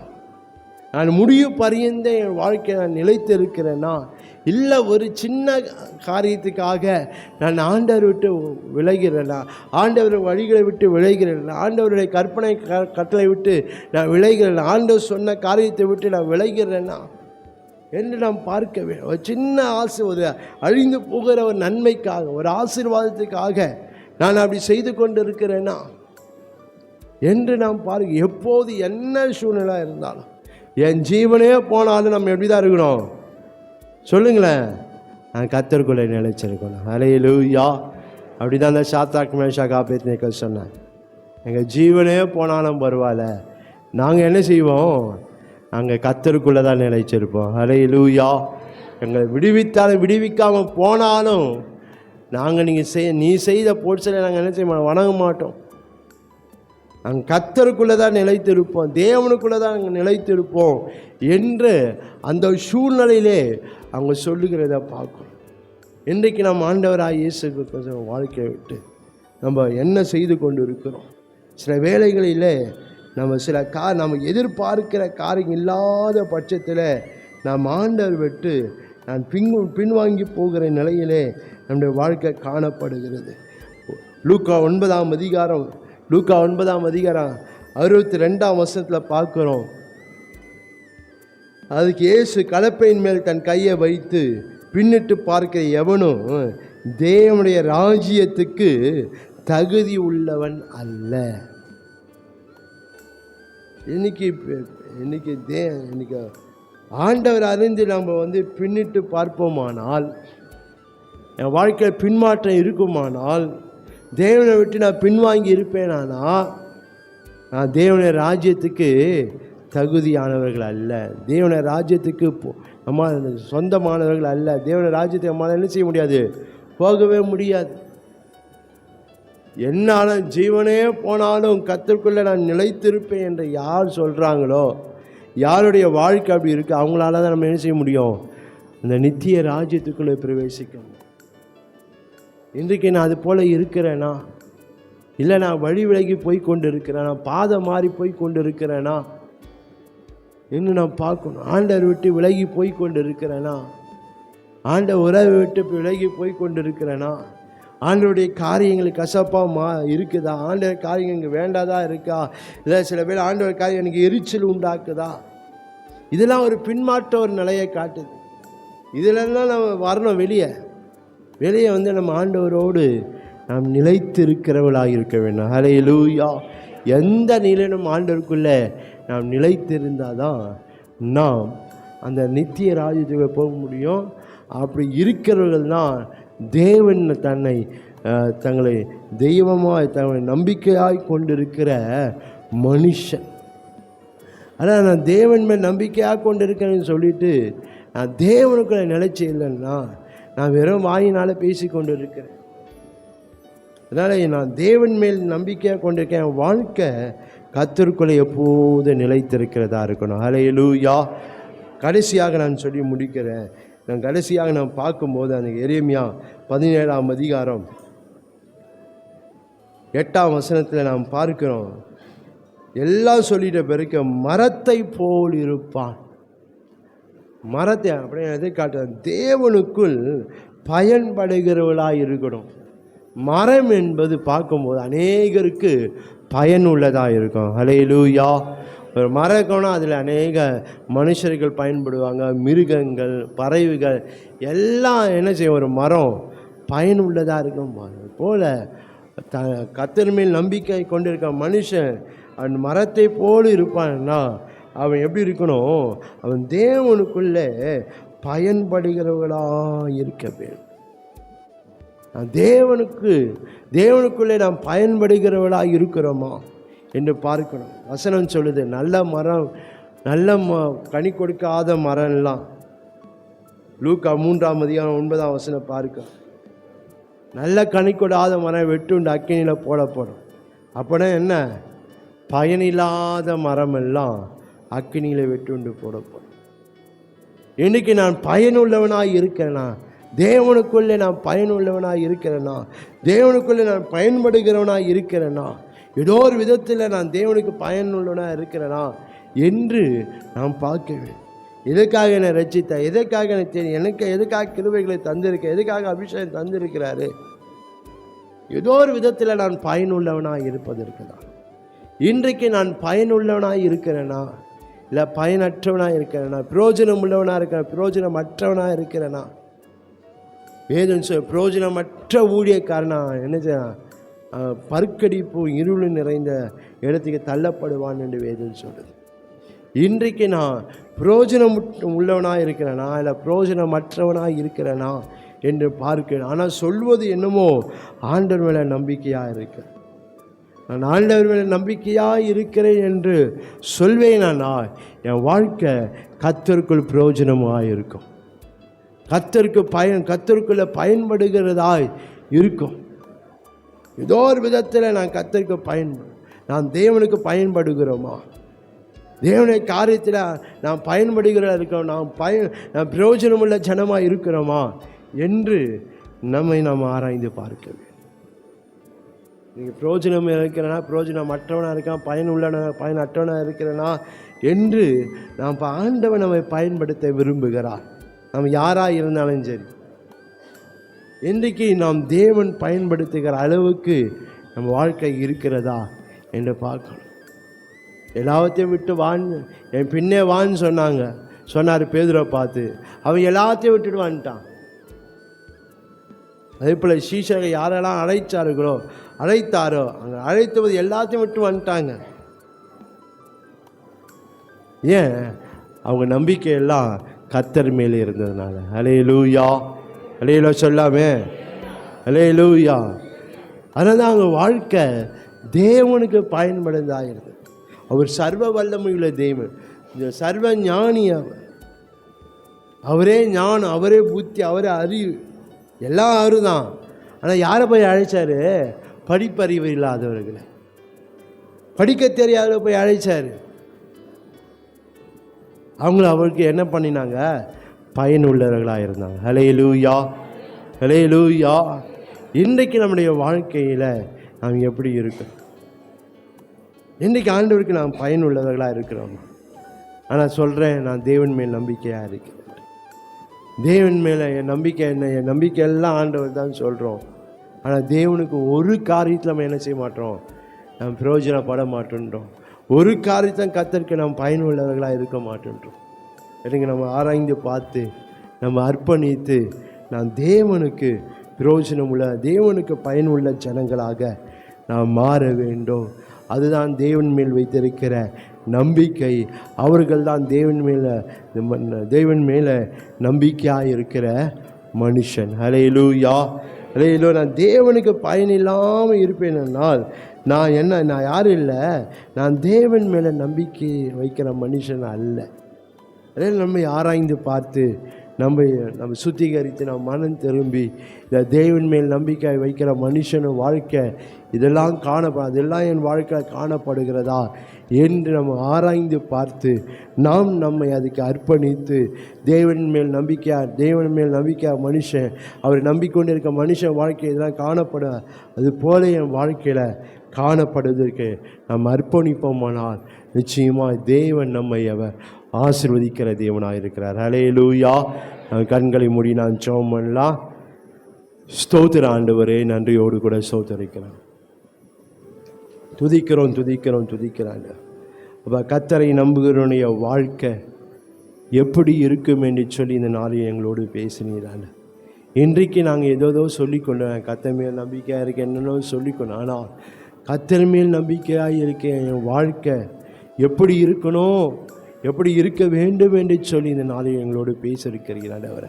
ஒரு வேளை அது போல் எங்கள் வாழ்க்கை இருக்குமா ஆண்டவரே? அப்பா, இருக்காத பட்சத்தில் கர்த்தர் எங்களை அர்ப்பணித்து ஆண்டவரே அப்பா, கர்த்தர் மேல் நம்பிக்கை வைக்கிறவருடைய மனுஷன் வாழ்க்கை எப்படிலாம் இருக்க வேண்டும் என்று சொல்லி எங்களோட அது போல் எங்கள் வாழ்க்கை இருக்கத்தக்கதா, இது பார்க்கிற கேட்க ஒவ்வொருடைய வாழ்க்கை இருக்கத்தக்கதா தேவரையே நீங்கள் ஆசீர்வதிக்க வேண்டும் நாங்கள் ஜெபிக்கிறோம்.